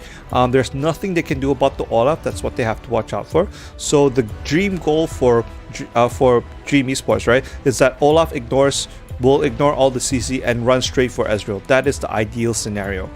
He has to make sure he doesn't get bursted down. But on the side of KSV, once again, they are picking a very rounded out composition, right? They have a bit of magic, a bit of physical, a bit of everything. They have Pantheon for the wide map play. Now let me just update these things that I didn't have time to update, which will be KSV against this logo, please. Dream Esports have a second game. Now, we shall update this. Goodbye to everybody. You shall see my face another time. But, nonetheless, we are going for yet the 4th game of this grand finals. Are we going to see, once again, a level 1 invade? What is that Wukong movement? Alright, that's better. Nope, both teams are going to be scouting off just a little bit. No level 1 invades happening just yet. Or will they? Levi Ackerman has already been seen. Bob is going to send a warning bomb. And that is going to force the team to back up. Alright, no jungle, no invades this time. No crazy stuff happening. This will be a very standard start. I think Sol might be a little bit to his lane. But that has been their way they play so far. They always have their support slowly moving to the bot lane. Daze over here is going to get free farm. He's going to actually push all the way. But I believe, yeah, Sol is going to catch the first minion in time, so it's not going to be a problem at all. Both supports are running around the map looking for some scouting abilities, trying to find information of the opposing team. Right now, Z-Rank has revealed himself already. Now, let's just look at the situation right here. It's going to be a 2v1 onto Goosebumps right now, but that's not going to lead into anything. Goosebumps already taken to half HP. Jay against Sephiroth. I expect some fun lineup matches to happen right now. Now, the fight between Sol and Daze will be a little bit different this round. Daze is definitely going to be trying to be annoying with the Kai'Sa. Sol's goal is to basically get the Muramana completed, get the tier done, then go for a Trinity Force build, right? Gotta think about center game, gotta think about late game. Pings are going to top lane. Sephiroth will be ganked immediately, but it's not going to be enough. He's going to have his shield available. That shield is definitely OP. And it's going to prevent a lot of damage. But look at this. They are changing their strategy. Dream Esports are saying, Daze, you are punished for what you did last game. You're going to be alone for now. And Z-Rank is going to be roaming as much as possible.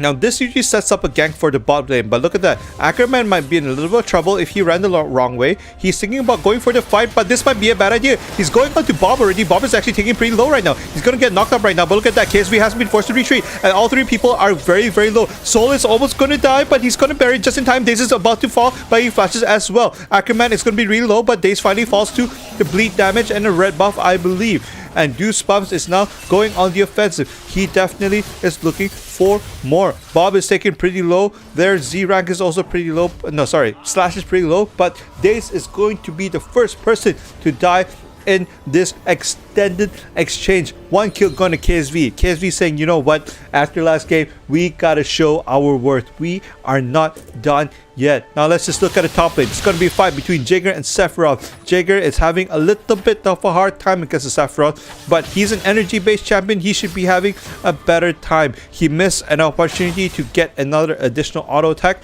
but that's a-okay. He will get more later on. 3 minutes in the game, 400 gold. That's the first blood gold. And let's look at the item builds. As we can see here, Ezreal has definitely gone for the tier already. Will be stacking up for that mana as fast as he can. I'm expecting both top laners to buy a teleport ASAP. Pantheon will skip the teleport and go for a pure glass cannon build. I think Black Cleaver is getting set. Black Cleaver will be set up ready.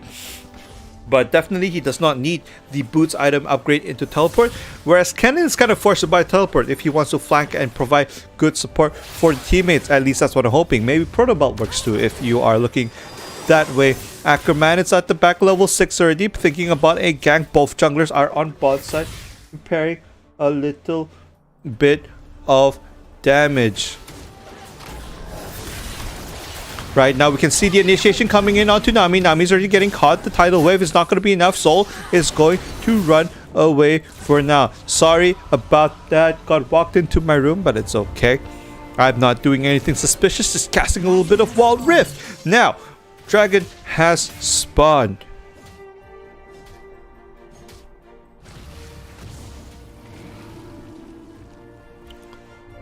I expect Dragon to be set up by both teams really soon.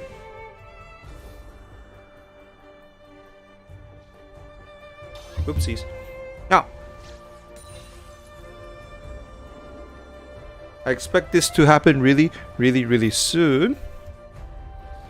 As well as...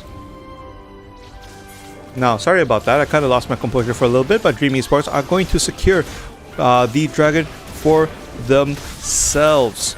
KSV are not going to be able to answer this, but they're going to go on offensive cycle, going on to Bob already. Bob taking quite a bit of damage. Blue team has slain the Ocean Dragon, and the Slicing Maelstrom gets 3 people stunned. Ackerman is going to be the first to fall.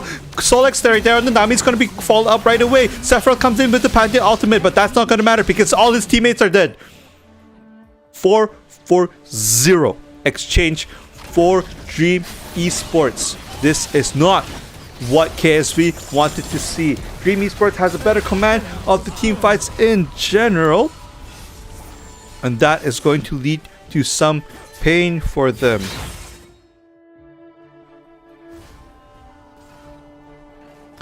Now, 5.5 minutes into the game, it's 5,000 gold advantage for I believe it is Dream Esports.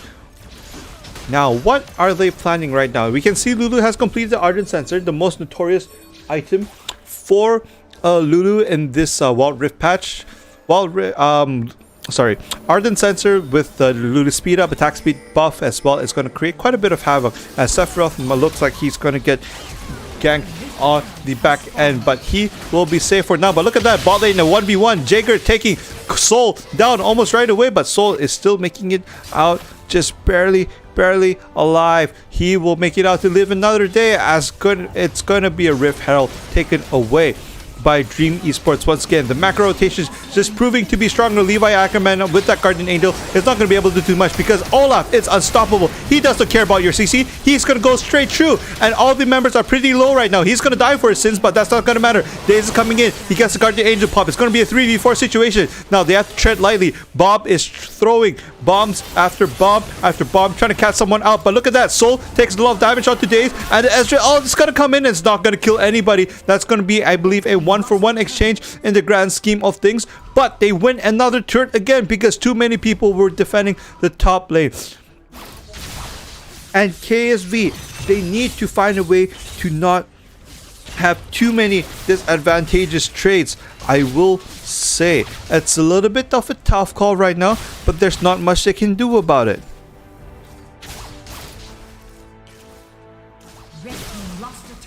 Now, tower has been destroyed. 7 minutes in the game. The game has blown up quite in a different way.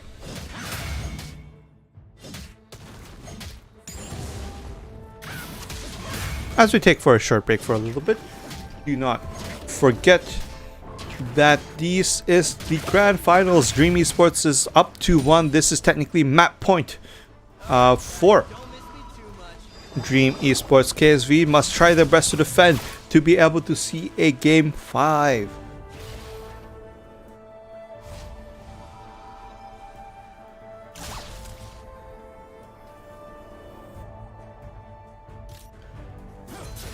Looking at the item builds, Olaf is actually went for a glass cannon build. He's not even going tanky. He has opted for that Trinity Force build. Look at that damage taking Orianna to half HP already.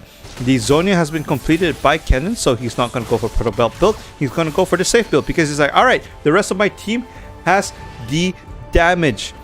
I just need to stay alive and be disruptive. And look at that, Ackerman taking a third of his HP down already. Pantheon should be coming in for a flank soon. If this is a time for a team fight, it would be not now, because coming in with a shockwave, Wukong tries to take 2 people, but it's not going to be enough, because look at that, the back lane just gets melted from the Ziggs ultimate. Sephiroth is going to run away, but that's not going to be enough because Daze is coming in for the charge. Is Sephiroth going to stay alive? He's barely alive from that burn damage, and now that's 3 kills in favor, and no one died on Dream Esports side. They are taking command of this game. Second Dragon will go to them right away, just like that. KSV, that was definitely a good fight, but I was going to say that that's definitely not a time you want to fight, because you want to let go of the tower. You want to get rid of the Scuttle Crab, because Scuttle Crab gives you the illusion of safety of your tower. You want to initiate when you have the safety of your tower, since you're in a little bit of a disadvantage, right? But by initiating at the same time, I feel like Ackerman took some of the Rift Herald damage that he could have otherwise avoided. It was a good ball delivery system, but the rest of the team could not follow up, because I do not remember who it was, but someone went to the back lane. As look at that, Pantheon is going to get caught right away. He loses the 1v1 against Slash. Now, with the Guardian Angel and the Trinity Force, that is a very annoying Olaf to deal with. Level 11 already. Everyone is now almost level 10. Ultimate points are almost up. Nami does not have a second point in his ultimate. Now, look at the situation. They have the macro play just down to a T. Jaeger is just being Jaeger. He is split pushing. He is causing enough disruption where they're not sure if they should follow up against Jaeger, because they don't know how many people there are. But with that, the confusion in itself, right? This leads to one more free Baron, and Jaeger now is allowed to do whatever he wants, because he has done his job. He split push. He got the distraction, and now KSV are on the full defense. Dragon has no timer yet. I do not remember the Dragon respawn timer, but Dream Esports are definitely looking to close out this game in probably the 3-1 fashion. What are they trying to do now? They gotta clean up the map. They gotta play it safe. They gotta still rotate. All 3 Nexus towers are still available. They got to play a little bit patient, not be too hasty, right? They shouldn't overstep where they shouldn't. Just because they're ahead doesn't mean they shouldn't make too risky plays. The third tier tower is definitely going to be painful. You still want to play the split push game, right? Have one person split bot. Have the rest of your team mid. 4-1 split push. 1-3-1 if you really want to, with the Ziggs and the Fiora, right? You just need to cause enough distraction, because if they are dancing right now, this is a bad sign for Dream Esports, actually, because they actually have a top lane tower that they could have applied free pressure to. But look at that, the forced initiation, the Ziggs ultimate just taking 2 people away. It's going to be 1-for-1 trade right now, but look at that. The Cyclone coming in from the Wukong is not going to even do anything, because already it's a 1-for-2 trade. Olaf just walks in, does not care about the front or back line of KSV, takes 2 people out, pops GA, and treats it like another day. Alright, they are going to finally rotate towards top lane, as the 2 Bob and Zirac are going to apply some pressure onto the bot lane turret, going to attract some attention, saying, alright guys, you have to deal with this or else we're taking your bot lane for free. And this in response is going to allow Daze to push onto the top lane. The turret has finally fallen down thanks to the bomb, the satchel charge from the Ziggs. This is now a disastrous position for KSV.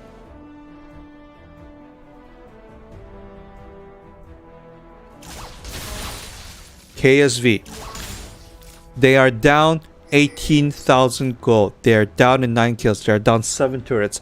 They have nothing going well for them. You know what?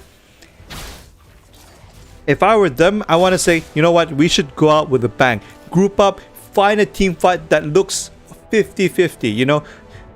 It's okay if it doesn't look like they'll win. Find a fight, go 50-50. go out with a bang. Because if you go out like this, where the Ziggs bomb is going to hit you, and Daze is going to come in with the kills right now. Look at that. Olaf just disregards the rest of the team, and Classic Maelstrom is going to take one more person. 2 more people alive left. Goosebumps is going to be very, very low. He's about to die. But Slash is almost dead from the Nexus shot, but he will be fine for now. It's going to be 2 versus 5. It's a very tricky defense. They got to watch out, but it doesn't matter because they focus the Nexus, and that's going to be a 3-1. That will be GG. That will be Dream Esports claiming the grand finals 3-1. They have a well-deserved victory. Screen.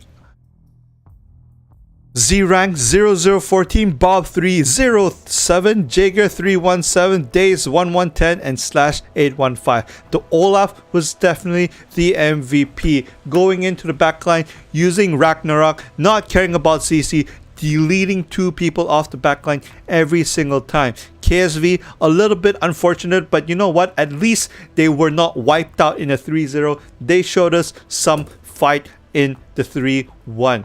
Now, with that being said, this does mean it does conclude our tournament. This does conclude the tournament. This is a little bit painful to say, but Dream Esports will be winning this with a 3-0. A large congratulations to them. They win the grand prize of 60 Brunei dollars.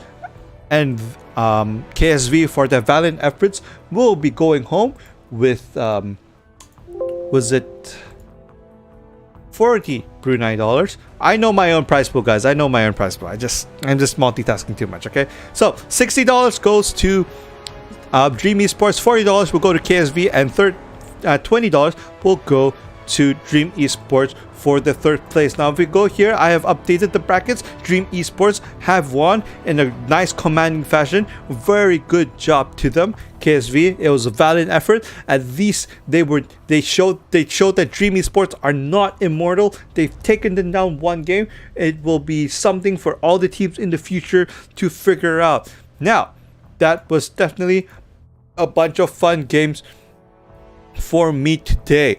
I thank you everybody who has supported K Project so far. It's only our first tournament, and hopefully we can give you more in the future. Hopefully we'll have a better attendance rate than the first time we announced this tournament, but you know, that's okay. Now remember, if you haven't already, give our Facebook page a like, give our Instagram page a follow, and if you want to review all your VODs from this tournament, you can head over to our YouTube page for 1080p crisp goodness. So do not forget, all right, subscribe to YouTube, like us on Facebook, follow us on Instagram, do all the yada yada. Hopefully we got a tournament coming up for you next month. If not next month, we'll try and get something up by May, all right? But until then, this has been Coco, and thank you very much for joining our very first K Project tournament.